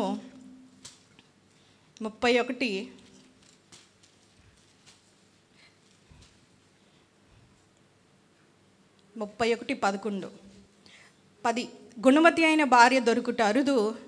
సామెతలు 31:10 అట్టిది ముత్యం కంటే అమూల్యమైనది. ఆమె పెనిబిట్టిని ఆమె యందు నమ్మిక ఉంచును, అతని లాభప్రాప్తికి వెలితి కలగదు. ఆమె తను బ్రతుకు దినములన్నీ అతనికి మేలు చేయను కానీ కీడేమీ చేయదంట. చూడండి, ఒక మంచి వివాహానికి, బంధముకి మధ్య పునాది ఏంటంటే అందరికీ తెలిసిందే ట్రస్ట్ కదా. నమ్మకత్వం ఉంటేనే కానీ కుటుంబం అనేది నిలబడదు. ఈరోజు దినాల్లో మరీ ఎక్కువగా అసలు నిలబడదు. కానీ గుణవతి అయిన భార్య దొరుకుట అరుదు, అటువంటిది ముత్యం కంటే అమూల్యమైనది కదా. అప్పుడు భర్త ఏం చేస్తాడంట, గుణవతి అయిన భార్యకి ఉండాల్సిన ప్రథమ లక్షణము ఏంటంటే నమ్మకత్వం కలిగి జీవించాలి. అట్టి నమ్మకత్వం కలిగి మనం జీవించినట్లయితే ఏం చేస్తాడంట, భర్త తన యందు నమ్మిక ఉంచుతాడంట. అప్పుడు ఏం చేస్తుందంట, తను అతని లాభప్రాప్తికి వెలితి కదా. మనం ఎంతవరకు ఉంటున్నాం, మనకి ఇచ్చిన దేవుడు, వివాహం అనేది, కుటుంబం అనేది దేవుడు ఇచ్చిన ఏంటంటే వ్యవస్థ. మనకు కలిగిన బిడ్డలు కానీ గర్భఫలము అది మర్చిపోకూడదు. అందుకే కుటుంబంలో కానీ మన వివాహంలో కానీ బిడ్డలతో కానీ మన రూల్స్ మనం ఫాలో అవ్వకూడదు. కానీ దేవుడు పెట్టిన వ్యవస్థ కాబట్టి దేవుని ఆజ్ఞ ప్రకారం, దేవుని విధానంలో, దేవుడు చెప్పిన రీతిగా మనము నడుచుకుంటే ఆ దేవుని పెట్టిన వ్యవస్థలో మనము ఏంటంటే సుఖంగా, సౌఖ్యంగా, దేవుడు ఏదైతే ఉద్దేశం కలిగి ఉన్నాడో కుటుంబాల పట్ల, ఎందుకు నిర్మించాడో కదా, ఆ ఉద్దేశాలు నెరవేర్చే వారంగా ఉంటాం. ఒక భార్య, ఒక భర్త కదా. ఈ దినాల్లో ఏంటంటే ఎప్పుడు చూసినా భార్యకు భర్త మీద అనుమానం, భర్తకు భార్య మీద అనుమానం కదా. అందుకే ఏంటంటే భార్య ఫోన్లకి, భర్త ఫోన్లకి సపరేట్గా ఫోటోలన్నా, వాట్సాప్లన్నా ఏంటంటే ఈ రోజుల్లో మీకు తెలియదేమో కానీ పాస్వర్డ్లు ఉంటాయి కదా. ఎవరి పాస్వర్డ్లు ఎవరికీ తెలియవు. లేదంటే ఏదైనా ఫోన్ వచ్చిందంటే బయటికి వెళ్ళి కొన్నిసార్లు మాట్లాడుతున్నాడు. అంటే వివాహ వ్యవస్థలో ఏంటంటే దెర్ ఇస్ నో ట్రాన్స్పరెన్సీ. మనం చాలాసార్లు చూసుకున్నాం. ఒకరోజు ఏమైందంటే బెంగళూరులోని ఒక న్యూస్లోని, బెంగళూరులోని ఒక ఆయన పనిచేస్తున్నాడంటే ఇంజనీర్గా. ఆయన అనేకసార్లు క్యాంప్కి వెళ్ళాల్సి వచ్చి ఇంట్లోని సేఫ్టీ కోసము సీసీ కెమెరాలన్నీ పెట్టించిన తర్వాత చాలాసార్లు అది పాడైపోయిందని రిపేర్కి వెళ్ళి మళ్ళీ డేటా అంటే రిట్రీవ్ చేయాల్సి చూడడానికి వచ్చినప్పుడు ఆశ్చర్యకరమైన విషయాలు తెలియంట. తన ఇంట్లోని దొంగలు పడకుండా ఉండటానికి ఏంటంటే తను సీసీ కెమెరా పెడితే ఆమె భార్య ఏం చేసిందంటే అందులో ఏం తెలియదంటే వివాహేతర సంబంధం, ఎక్స్ట్రా మ్యారిటల్ అఫేర్స్ కదా. ఇతరులు పురుషులతో, పరాయి స్త్రీలతో ఏంటంటే వివాహేతర సంబంధాలు కలిగి ఉండి ఏం చేస్తుందంట, మోసం చేస్తుందంట. ఏం చేయాలంట, క్రైస్తవ స్త్రీలుగా మనము మన జీవితాల్లో ఇంకొక వ్యక్తిని మనం ఆహ్వానించి, నమ్మి మనం మన జీవితాలు ఆహ్వానించిన తర్వాత కదా మన జీవితం కదా అంతం వరకు ఈ దినాల్లో అవి చాలా తక్కువైపోయినవి. ఈ కొంతమంది ఏమంటున్నారంటే, మొన్న ఒక యూట్యూబ్లోని మీకు తెలిసే ఉంటుంది, ఒక అమ్మాయి వివాహం అయిన తర్వాత భర్తను తీసుకెళ్ళి చంపేసింది. ఇప్పుడు విన్నారో లేదో న్యూస్, తీసుకెళ్ళి చంపేసింది. ఎందుకంటే తనకు ముందు ఒక బాయ్ ఫ్రెండ్ ఉన్నాడంట. ఇప్పుడు పెళ్ళిళ్ళు వెళ్ళక ముందు, సంబంధాలు మాట్లాడక ముందు ఏం మాట్లాడుకోవాలంట, పురుషులు నీ బ్యాక్గ్రౌండ్, ఫ్యామిలీ బ్యాక్గ్రౌండ్ అడగక ముందు, కుటుంబం ఎట్లాగుంది, తల్లిదండ్రులు ఎలాగున్నారు, వెనకాల అంతా బ్యాక్గ్రౌండ్ అంతా కనుక్కోకముందు నీకేమైనా లవ్ పేజెస్ ఉన్నాయా, ప్రేమ ఎక్స్లు ఉన్నారా అని అడగడం లేట్ చేయకూడదంట. లేదంటే మనం లేట్ అయిపోతాం. అంటే చనిపోయిన వారికి ఏం రాస్తారంటే లేట్ అని రాస్తూ ఉంటారు కదా. అట్లాగా అవన్నీ ఉన్నాయో లేదో అని ముందు కనుక్కోవాలంట. అట్లాంటి పరిస్థితుల్లోని మనము వెళ్ళిపోయాం. కానీ మనకేంటంటే నమ్మకత్వం కదా, శీలంలోని మన బ్రతయళ్ళ నమ్మకత్వంగా మనము జీవించాలి. ఎప్పుడంట, మరణమైనంత వరకు, కష్టమైన, శ్రమ అయినా, బాధ అయినా అటు రీతిగా మనము ఉండాలి. ఇంకా ఏంటంటే మన బాధ్యతలో కుటుంబం కట్టే బాధ్యత స్త్రీగా ఉంది కదా. భర్తకు నమ్మకంగా ఉండాలి, బిడ్డలకు కూడా అట్లే నమ్మకంగా ఉండాలి. అనేకమైన బాధ్యతలు కలిగి ఉన్న వాళ్ళు బయటికి వెళ్ళాలంటే, వారు బాగోగులు చూడాలంటే చాలా మటుకు మనం భారీగా ఎంత ఉండాలి, తల్లిగా ఉండాలి. బాధ్యత రహితమైన స్త్రీలు ఉంటారు, బాధ్యత ఎరగక శ్రద్ధ లేని వారుగా అనేకమైన స్త్రీలు ఉంటారు. ఏం చేస్తూ ఉంటారంట, వాళ్ళ స్వార్థమే వాళ్ళు ఆలోచించుకుంటారు. లోకాశలుగా సుఖభోగములంతా ఆసక్తి గల స్త్రీ ఏంటంటే చచ్చిన దానితో సమానమని తిమోతి అంటూ ఉంటాడు. ఏంటంటే సుఖభోగములందు ఆసక్తి కలిగిన స్త్రీలు ఏంటంటే ఉండినా లేకపోయినా గృహం కట్టే బాధ్యత ధన్యత దేవుడు ఇచ్చినప్పుడు దాని అందు లక్ష్యం ఉంచగా సినిమాలందు, షికార్లందు, సీరియల్లందు, మిగతావన్నీ కదా, అట్టి రీతిలోని అట్లాంటి స్త్రీ ఉంటే ఇదంటే మొదటి దేవుడిచ్చిన బాధ్యత కుటుంబము, ఇల్లు కట్టుకోవటం, ఏంటంటే వారి బాగోగులు చూడటం, వారి శ్రద్ధ కలిగిన వారి నడకలందు ఏంటంటే శ్రద్ధ కలిగిన తల్లి ఏం చేస్తుందా, వారి నడకలను కడిపెడుతుందంట. ఎక్కడికి వెళ్తున్నాడు, ఏం చేస్తున్నాడు, చదువుతున్నాడా లేదా, అటువంటివి చేసి కదా స్పైలా కాకుండా వాటి కొరకు ప్రార్థన చేయాలి.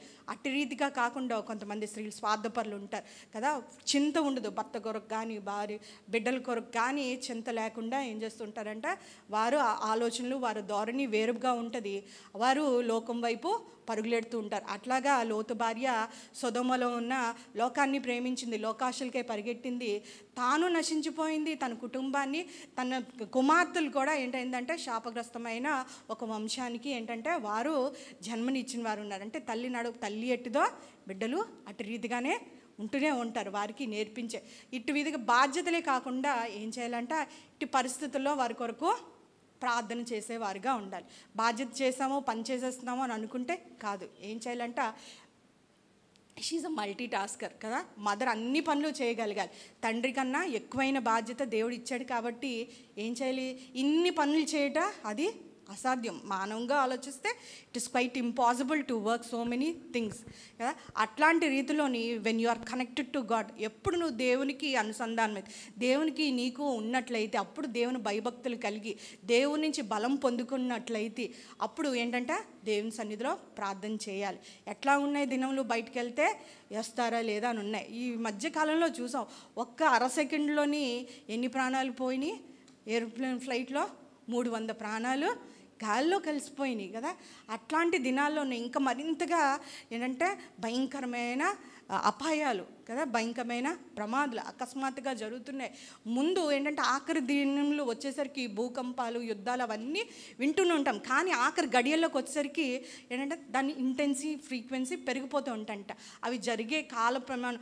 ఇప్పుడు కొంత విషయం మొన్నంతా ప్రవీణ్ పగడగారు చనిపోయారు, అందులో ఉన్నంత లోపునే మళ్ళీ ఇంకొక ప్రమాదం, ఇంకొక ఎర్త్క్వేక్, అందులో ఉన్నంతలోనే మర్చిపోయారు మొత్తం అంతా. అంటే ఇట్లాగా ఏమవుతున్నాయంట, మనం మర్చిపోయినంత ఏంటంటే ఏమవుతున్నాయంట పరిస్థితులు మారిపోతూ ఉన్నాయి. అందుకే ఏంటంటే రోధించే స్త్రీలు కావాలి. ఇర్మియా ఏమంటూ ఉంటాడంట, తెలివిగల స్త్రీలు కావాలి. రోధించే స్త్రీలు పిలవనంపుడి అంట, అంగలార్చే స్త్రీలు పిలవనంపుడి అంట. మరణము పసిపిల్లలు లేకుండా చేయటానికి వచ్చేవాడు ఎవరు రావాలి, రహదారిలో రావాలి. కానీ దొంగ ఎట్లా వస్తాడంట, కిటికీలు గుండగా వస్తున్నాడండి. ఎందుకంట మరణాన్ని ఏంటంటే బిడ్డల కొరకు, మరణం కొరకు ఏంటంటే వారిని లేకుండా చేయడానికి, వారిని నాశనం చేయకుండా ఉండాలంట. యోబు తన కుటుంబాన్ని ఏం చేస్తాడంట, ప్రార్థనతో కంచి వేస్తాడంట. Even Satan cannot touch it. అంటే అపవాది కూడా ముట్టలేనంట. దేవుడు పర్మిషన్ అడిగి ముట్టినంతగా ఏం చేశాడంట, ప్రార్థనతో కుటుంబాన్ని కంచి వేస్తున్నాడంట. మనం కూడా ఈ దినాల్లో నేటి ఆవశ్యకత ఏంటంటే మన బిడ్డల కొరకు నిత్యము ప్రార్థన చేయాలి, దేవుని సన్నిధిలో కనిపెట్టాలి. వాళ్ళ భవిష్యత్తుల కొరకు మనం ప్రార్థన చేసే వారంగా ఉండాలి. మన కుటుంబ పరిస్థితులే కాకుండా ఇంకను ఏంటంటే దేశ పరిస్థితుల కొరకు కూడా మీరు ఏంటంటే సుఖముగా సౌఖ్యంగా ఉండులాగన ఎవరి కొరకు ప్రార్థన చేయాలమ్మా, రాజుల కొరకు, అధికారుల కొరకు ప్రార్థన చేయాలి. మనం సుఖంగా నెమ్మదిగా కొన్నిసార్లు ఉండలేకపోతుంటే దేవుని వాక్యం ఏం చెప్తుందంట, మీ కొరకు మీ పిల్లల కొరకు మట్టుమే అక్కడే ఆగిపోతుంది మన ప్రార్థన. కాకపోతే ఏంటంటే అధికారము, ప్రభుత్వంలో ఉన్నవారు అధికారం ఎవరిస్తారు, దేవుడే ఇస్తాడు. అటువంటి నాయకులు కూడా సీఎంలకి, పిఎంలకి, అధికారులు అందరికీ కూడా జ్ఞానం ఇచ్చి ఆ దేవుని జ్ఞానంతో వారు పరిపాలించాలి. దేశంలో క్షేమం ఉండాలి, దేశంలో నెమ్మది ఉండాలంటే ఏం చేయాలంట, ప్రార్థన చేస్తూ ఉండాలి. ప్రార్థన చేసే వారంగా, ప్రార్థన చేసే స్త్రీలుగా మనం కూడా ఉండాలి. ఇంకొక విషయంలో నమ్మకంగా ఏ విషయంలో అంటే డబ్బు విషయంలో చూడండి. అదే సామెతల గ్రంథం 31లోని 16 చూడండి.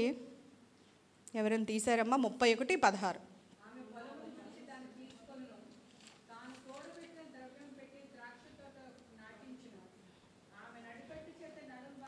ఆ 20 చదవండి అక్క.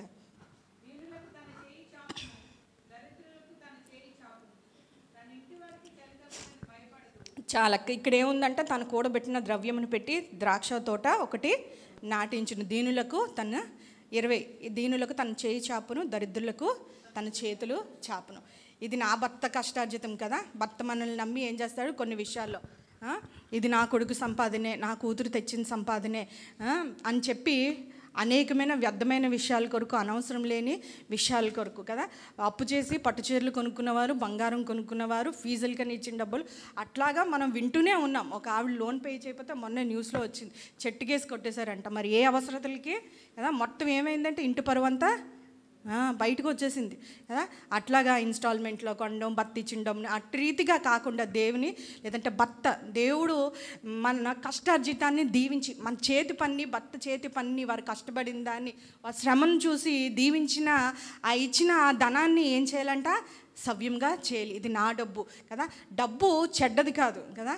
దేంట్లో చేస్తుంది, దానికి మనము దాసులం అయిపోయినంత వరకు లోకాన్ని నడిపించేది డబ్బు. కానీ ధనమును నమ్ముకున్నవాడు పాడైపోతాడు. దాన్ని మనం ఆశించే అవసరం లేదు. కానీ దేవుడు ఏం చేస్తాడు, ఆ కొద్ది విషయంలో మనం నమ్మకంగా ఉన్నట్టే, సంతృప్తి కలిగినట్లయితే కదా, మనం సమాధానంగా నెమ్మదిగా కొంచెం దాంట్లోని మనము దేవుడు ఇచ్చాడు కదా అని సంతృప్తి పడి కుటుంబాన్ని నడిపించినట్లయితే, దాన్ని ఉన్నదాన్ని కష్టార్జితాన్ని పాడు చేయకుండా, భర్త తెచ్చిన దాన్ని ఇక్కడ ఏం చేసిందంటే ఆ ద్రవ్యాన్ని పెట్టి ద్రాక్ష తోట ఒకటి నాటించిందంట. ద్రవ్యాన్ని కదా. స్త్రీ ఏం చేసింది, ఇంకో లక్షణం ఆచరించిందంట కదా. అట్లాగా కుటుంబంలోనే ఏంటంటే పొదుపు చేయాలంట. ఒకసారి పాస్టర్ గారు నాకు చెప్తున్నారు, శారదక్క పాస్టర్ గారు ఉన్నారు కదమ్మా, ఒకసారి ఫస్ట్ టైము మందిరం కట్టించినప్పుడు కొంచెం డబ్బులు అనిల్ పాస్టర్ గారికి తక్కువైతే ఏం చెప్పారంట, నాకు చెప్తున్నారు నువ్వు జాగ్రత్తగా ఉండాలి అని చెప్పి, కొంచెం తక్కువ వస్తే అక్క కొంత అమౌంట్, సాలిడ్ అమౌంట్ తీసుకొచ్చి ఆ పని మళ్ళీ రీస్టార్ట్ చేయడానికి ఇచ్చారంట. అంటే ఏంటంట, ఎలాగొచ్చిందంట, తనకి వాళ్ళ కుటుంబీకులు ఎవరో ఒకరు ఒక గిఫ్ట్గా ఇచ్చినప్పుడో, తనకి ఇచ్చినప్పుడో దాచి ఇచ్చిపెట్టు. మందిరానికి మన ఇంట్లో పరిస్థితుల కొరకు దాచిపెడతాం, కానీ మందిరానికి అవసరానికి ఇవ్వడానికి కానీ ఇచ్చేవారు లేరంట. కానీ ఇక్కడ ఏంటి చెప్తున్నానంట, దీనులకు తన చెయ్యి చాపును, దరిద్రులకు తన చేతులు. ఇంకొకటి ఏంటంటే, డబ్బు మంది కదా అని చెప్పి అనుకుంటాం, అస్సలు ఎంగిల్ చేత కాకిని కూడా కొట్టరు అని అంటూ ఉంటారు, సామెత కదా. ఎంత ఘోరమైందంటే మగవాళ్ళ కన్నా ఆడవాళ్ళే చాలా డబ్బు దగ్గర బిగబట్టేస్తూ ఉంటారు, బలవంతంగా ఇవ్వాల్సి వస్తుంది. ఒకవేళ భర్తలు ఇంట్లో ఇవ్వాలని అనుకున్నా, దేవునికి చెయ్యాలనుకున్నా కూడా వెనక్కి లాగేవారు యూజువల్గా స్త్రీ లేదు. కానీ స్త్రీ ఏముండాలంటే దాతృత్వం కలిగే స్వభావం కదా, ఒక స్వభావం ఉండాలంట కదా.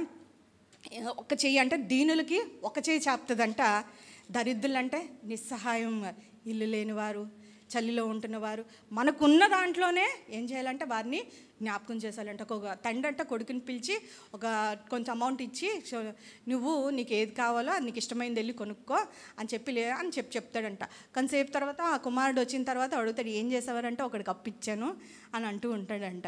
అప్పిచ్చానంటే అయితే ఇదేంట్రా తెలివి తక్కువ పని చేసావు, నీకు అప్పిచ్చిన వాడు తిరిగి ఇచ్చే స్తోమత ఉందా అని అడిగితే అంటే చాలా ఉంది నాన్న, ఎంతైనా ఉంది నాన్న అంటే, అయితే ఎవరికి ఇచ్చావరా అంటే ఒక భేదవాడు ఆకలితో బయట ఉన్నాడు నాన్న, ఆడికి ఇచ్చేసాడు అని చెప్తాడంటే, అది ఎందుకు ఇచ్చారా, వాడు తిరిగి ఎక్కడ ఇస్తాడరా నీకు అని అంటే, మరి నేను సండే స్కూల్లో నేర్చుకున్నాను కదా ఏంటంటే, భేదలను జ్ఞాపకం చేసుకోవడం యెహోవాకి, ఎక్కడ మర్చిపోతున్నామే లాజిక్ కదా, యెహోవాకి అప్పిస్తామని చిన్నపిల్లడికి తెలిసిందంట. మనం చాలాసార్లు మర్చిపోతూ ఉంటాం. పాత బట్టలు చిరిగిపోయినవి, ఫ్రిడ్జ్లో ఉన్నవి, ఆ పాతవి సర్వెంట్లు జ్ఞాపకం వస్తారు. అంతా అయిపోయిన తర్వాత కదా, అవి మనకి పనికిరావని అనుకున్నప్పుడు వారికి ఇవ్వడానికి వెళ్తున్నాం. కానీ జ్ఞాపకం చేసుకోవాల్సింది ఏంటంటే, ఒక లక్షణము, దీనులను చేయి చాపును, దరిద్రులకు తన చేతులు చాపును. డబ్బు వినియోగించే విషయంలోని ఒక మాట చెప్తూ అంటే, మీరు పరుల సొమ్ము అంటే వినియోగించట్లోని మీరు సరిగ్గా లేకపోతే పరలోకం ఉన్న ధనం దేవుడు ఒక దినాన్ని ఇస్తాడు, దాన్ని మీరు ఎట్లాగా how can you handle it అంటూ ఉంటాడు. ఇది దేవుడు ఇచ్చింది మనకి, దీవించి ఆశీర్వదించి మనం నమ్మే కాబట్టి మనం ఏముండాలంట, నమ్మకంగా ఉండాలంట. ఎట్లా వాడేమో, ఇప్పుడే మనకి డబ్బుని ఎట్లా వినియోగించాలో, ఎలా వాడుకోవాలో కదా, మన అవసరాలకి ఎట్లా ఎంత కావాలో అది అట్లాగా మనం నమ్మకంగా దీన్ని వాడలేదని అనుకుంటే పరలోక ధనాన్ని దేవుడు ఇవ్వలేడంట. వాక్యంలోనే ఉంటుంది అంటే పరలోక ధనం విషయంలో కూడా మనము తప్పిపోతూ ఉంటాం. అట్లాగే మనం చూసుకున్నట్లయితే ఇంకొక విషయంలోని ఏంటంటే, చూడండి, మనం చేసే స్థలాల్లోని మనము అంట నమ్మకంగా ఉండాలంట. తీతుకు రాసిన పత్రిక చదివి నేను ముగించేస్తాను. చూడండి, తీతుకు రాసిన పత్రిక 2:9 నుంచి 10 వరకు ఎవరైనా చదవండి.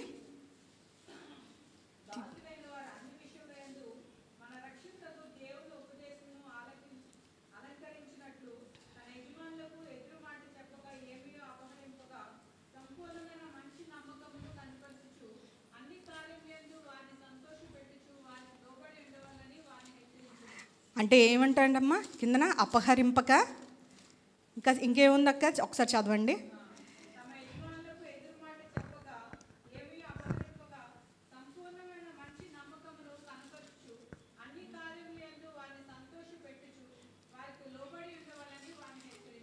ఏంటంటే మన యజమానులకి ఎట్లా ఉండాలంట?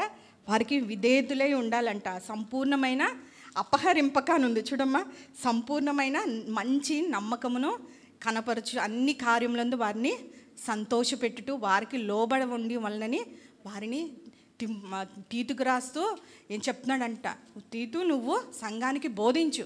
ఎవరైతే పనిచేస్తున్నారో, యజమానుల దగ్గర ఉన్నారో వారికి ఇట్లాగా నమ్మకంగా పనిచేయడు.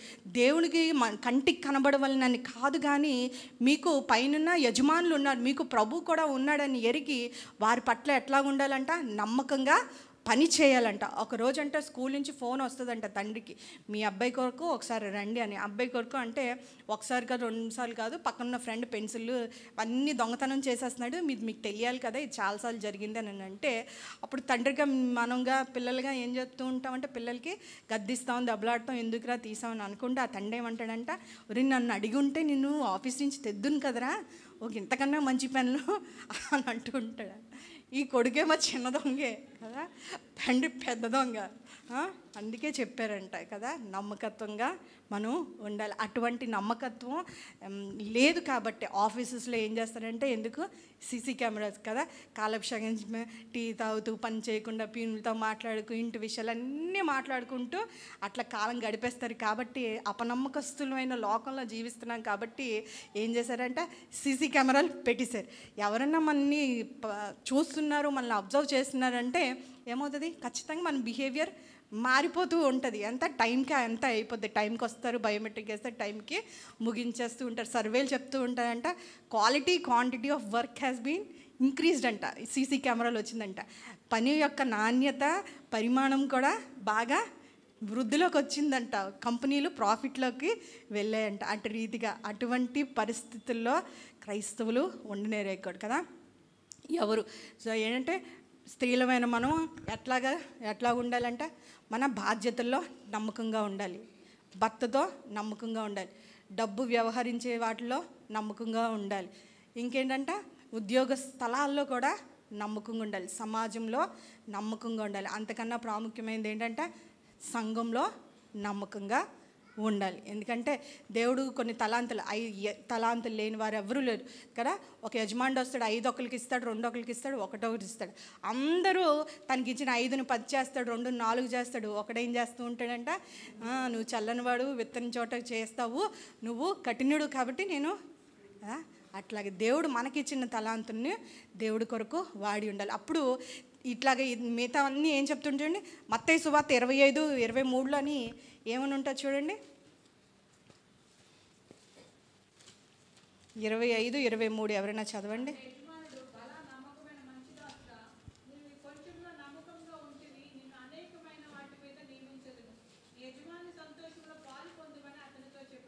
ఎట్లాగా అంట చాలక్క ఏమని చెప్పాడంట, సంఘంలోని జీవం గల సంఘంలోని దేవుడు మనల్ని ఏంటంట, సంఘము శరీరం ఏంటని చెప్పాడంట, క్రీస్తు శరీరం. మనం అనుకోవచ్చు వస్తూ వెళ్ళిపోతూనే ఉన్నాము, ఇంతే చాలే, ఇదే నా పని అని అనుకోవచ్చు. కానీ మన శరీరంలో ప్రతి అవయవం పనిచేస్తేనే మనందరం పనిచేస్తాం. క్రీస్తు సంఘం శరీరం అని జ్ఞాపకం పెట్టుకోవాలి, దాన్ని గ్రహించాలి. ప్రతి వారము ఏం చేయాలంట, ప్రార్థించే బాధ్యత ఉంటుంది చాలామందికి కదా. కొంతమంది దాన్ని గ్రహించాలి. దేవుడు మనకి ఏ తలాంతి ఇచ్చాడు, సంఘంలో దేవునికి యజమానుడు వాడుకునే పాత్రగా ఎట్లాగా మనం వాడబడుతూ ఉంటాం. ప్రతి ఒక్కరికి ఒక పని ఉంటుంది.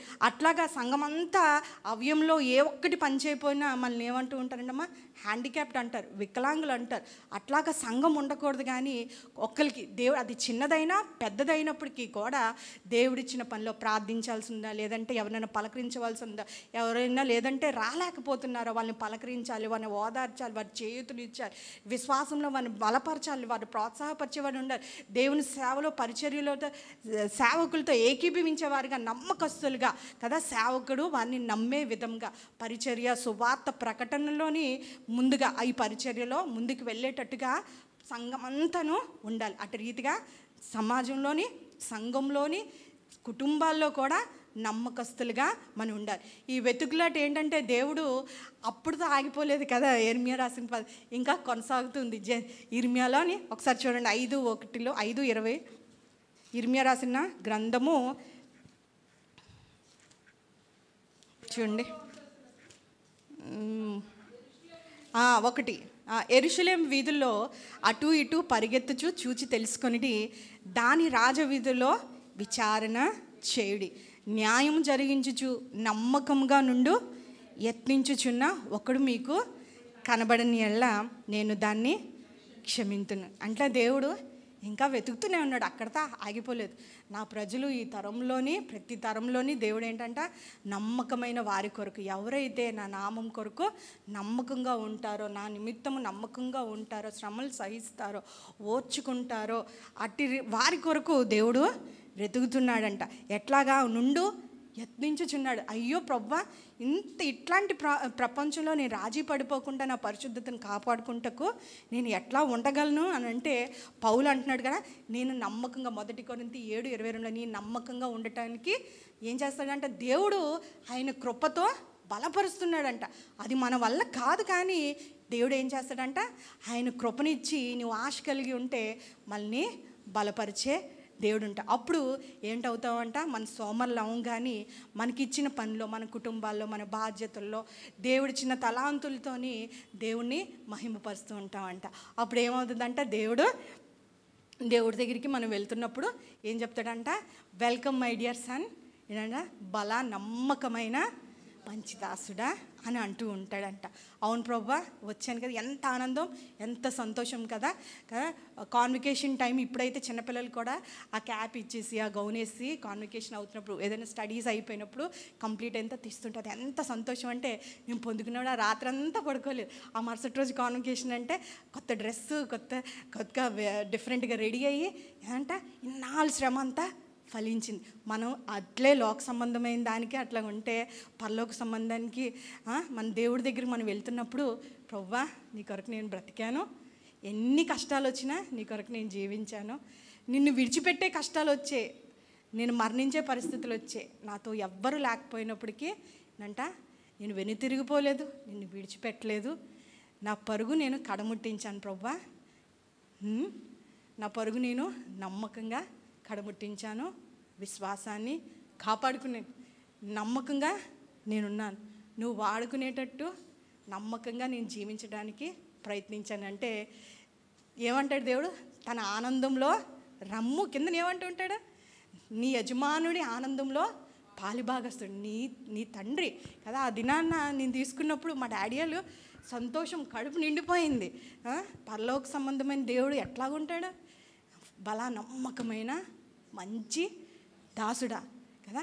ఎంతటి ఆనందం, నువ్వు ఆయన ఉద్దేశము, ఆయన ప్రణాళిక నీ పట్ల నేను సృజించడానికి, కుటుంబంగా ఏర్పరిచి, చిన్న కుటుంబంగా ఏర్పరిచి భూలోకంలో ఉండడానికి నువ్వు నమ్మకంగా దాన్ని ఫుల్ఫిల్ చేయలేకపోయింది, కానీ దాన్ని యత్నించాం కదా. యత్నించంటే ప్రయాసపడ్డాం చేయగలిగినంత కదా. ఆయన ఎంతైనా నమ్మకదగిన దేవుడు కాబట్టి మన చేతనైనంత మటుకు, చేయగలిగినంత మటుకు, శక్తి మేరకు, ప్రభు శక్తి బట్టి, ఆయన కృపను బట్టి బలం పొందుకొని మనం కూడా ఒక భార్యగా, ఒక భర్తగా, కుమార్తెగా, సంఘంలో సహకారిగా, దైవజనుడు మనల్ని నమ్మే విధంగా నమ్మకంగా ఉండటానికి ప్రయత్నం చేయాలి, ప్రయాస పడాలి. అట్టి కృప మనందరికీ దేవుడు ఇచ్చునుగాక.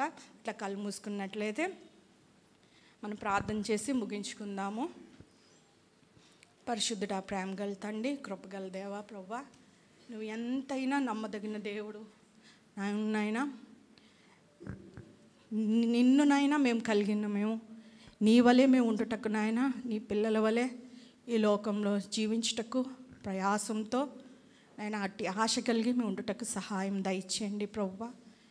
నాయన ఇంక నువ్వు ప్రభువా నువ్వు వెతుకుచున్నప్పుడు దావీదుని ఏ విధంగా నాయన నువ్వు కనుగొంటివో, ఎట్లా నువ్వు కోరుకుండి ఉన్నావో ప్రభువా, అట్టి రీతిగానే ప్రభువా నీ చిత్తాన్నంతా నెరవేర్చే వారంగా, నీ ఇష్టానుసారమైన మనుషులుగా నాయన నీవిచ్చిన కుటుంబంలో, సంఘంలో, సమాజంలో నాయన మా బాధ్యతలు నాయన మేము నిర్వర్తించుటకు ప్రభువా, నీ నామ మహిమార్థము ప్రభువా మేము జీవించుటకు ప్రభువా నాయన, మా ఎడల నాయన విచారణకర్త లేకపోయినప్పుడు, మమ్మల్ని చూసేవారు, ప్రశ్నించేవారు, అధిపతిగా ఉండేవారు లేకున్నప్పటికీ ప్రభువా మేము ప్రభువా నీ కొరకు నాయన ఎల్లప్పుడూ దానియేలు వలె నమ్మకస్తులుగా మేము జీవించుటకు నీ సహాయం దయచేయండి ప్రభువా.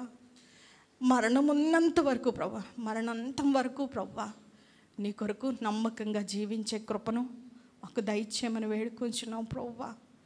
నీ కార్యాన్ని జరిగించే వారంగా ఉండుటకు, నీ సువార్త ప్రకటించే వారంగా ఉండుటకు ప్రభువా మమ్మల్ని వాడుకోమని వేడుకొంచున్నాం నాయన. అనేక మార్లు పడిపోయినప్పటికీ ప్రభువా ఆశ కలిగి ఉన్నాం ప్రభువా, ఆశతో ఉన్నాం ప్రభువా, నీ సన్నిధిలో విజ్ఞాపన చేస్తున్నాం ప్రభువా.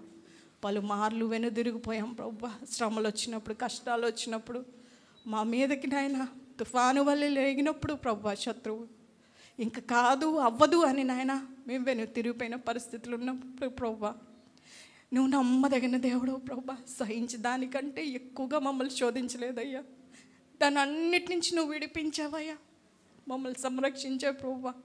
ఈ దినాన్ని సన్నిధిలో నీ మందిరంలో మేము మా కుటుంబాలు క్షేమంగా ఆరోగ్యంగా దినములు వెల్లబిస్తున్నామంటే ప్రభువా అది కేవలం నీ కృప బావా. వాగ్దానం చేసిన వాడు నమ్మదగిన దేవుడు అని వాక్యం సెలవిచ్చిన రీతిగా ప్రభువా నువ్వు చేసిన వాగ్దానాలను ప్రభువా నిశ్చయముగా నిరీక్షణతో నాయన నీ వైపు మాత్రమే చూస్తూ నాయన మేము అడుగులు వేటకు ప్రభువా నాయన నీ నుంచి ప్రభువా నాయన నీతి కిరీటము నాయన మేము పొందుకుంటకు ప్రభువా, నీ ప్రశంసను పొందుకుంటకు ప్రభువా, బలా నమ్మకమైన మంచి దాసురాలు అని నాయన ఆ కితాబుని నాయన ఆ మెప్పును ప్రభువా ఆ ఘనతను మేము పొందుకునేలాగిన ప్రభువా మమ్మ సహాయం దయచేయండి. బలహీనలు ప్రభువా నిలబడలేక ప్రభువా పడిపోచున్నావు అయ్యా, నీ ఆత్మతో మమ్మల్ని రేపండి, నీ కృపతో నాయన మమ్మల్ని బలపరచండి. ఎప్పుడు బలహీనలు అప్పుడే బలవంతులు నీ వాక్యం సెలవిచ్చిన రీతిగా ప్రభువా నీ ఆత్మకార్యం మాలో చేయించండి ప్రభువా. నమ్మకమైన వారుగా నాయన నీ కొరకు యథార్థంగా ప్రభువా ఈ లోకంలోనైనా జీవించుటకునైనా మీ సహాయము దయచేసి ప్రభువా నేను వచ్చిన ప్రతి ఒక్కరిని మీరు దీవించండి, ప్రతి కుటుంబాన్ని దీవించండి. వారి కుటుంబాల్లో ఉన్న ప్రతి సమస్యను ఎరిగిన దేవుడు, ప్రతి ఆశను ఎరిగిన దేవుడు ప్రభువా వారిని విడిపించండి, బలపరచండి, స్వస్థపరచండి. దీవెన వర్షాలు ప్రభు నమ్మకమైన వారికి నాయన మెండైన దీవెనలు కృమ్మరిస్తానన్న దేవుడు ప్రభువా నాయన ఈ దినం నాయన ఈ సంవత్సరం నాయన మేమందరం నమ్మకస్తులంగా ఉండి ప్రభువా అట్టి అర్హతను నాయన నీ మెండైన దీవెనలు మా కుటుంబాల్లో మా వ్యక్తిగత జీవితాల్లో పొందుకునేలాగిన ప్రభువా మీరు సహాయం దయచేసి నాయన మళ్ళా నాయన వచ్చే లక్షవారం నాయన మేము కలుసుకున్న పర్యంతరం నాయన నీ కృపాక్షేమం మా తోడు ఉంచమని ఏసే పరిశుద్ధ నామములు అడిగి వేడుకుంటున్నాం తండ్రి, ఆమె. ఏసు రక్తమే జయం, సిలువ రక్తమే జయం. ఏసు నామం సంపూర్ణ విజయం కలుగును గాక, అపవాది క్రియలకు అనంత నాశనం కలుగును గాక. ఆమెన్.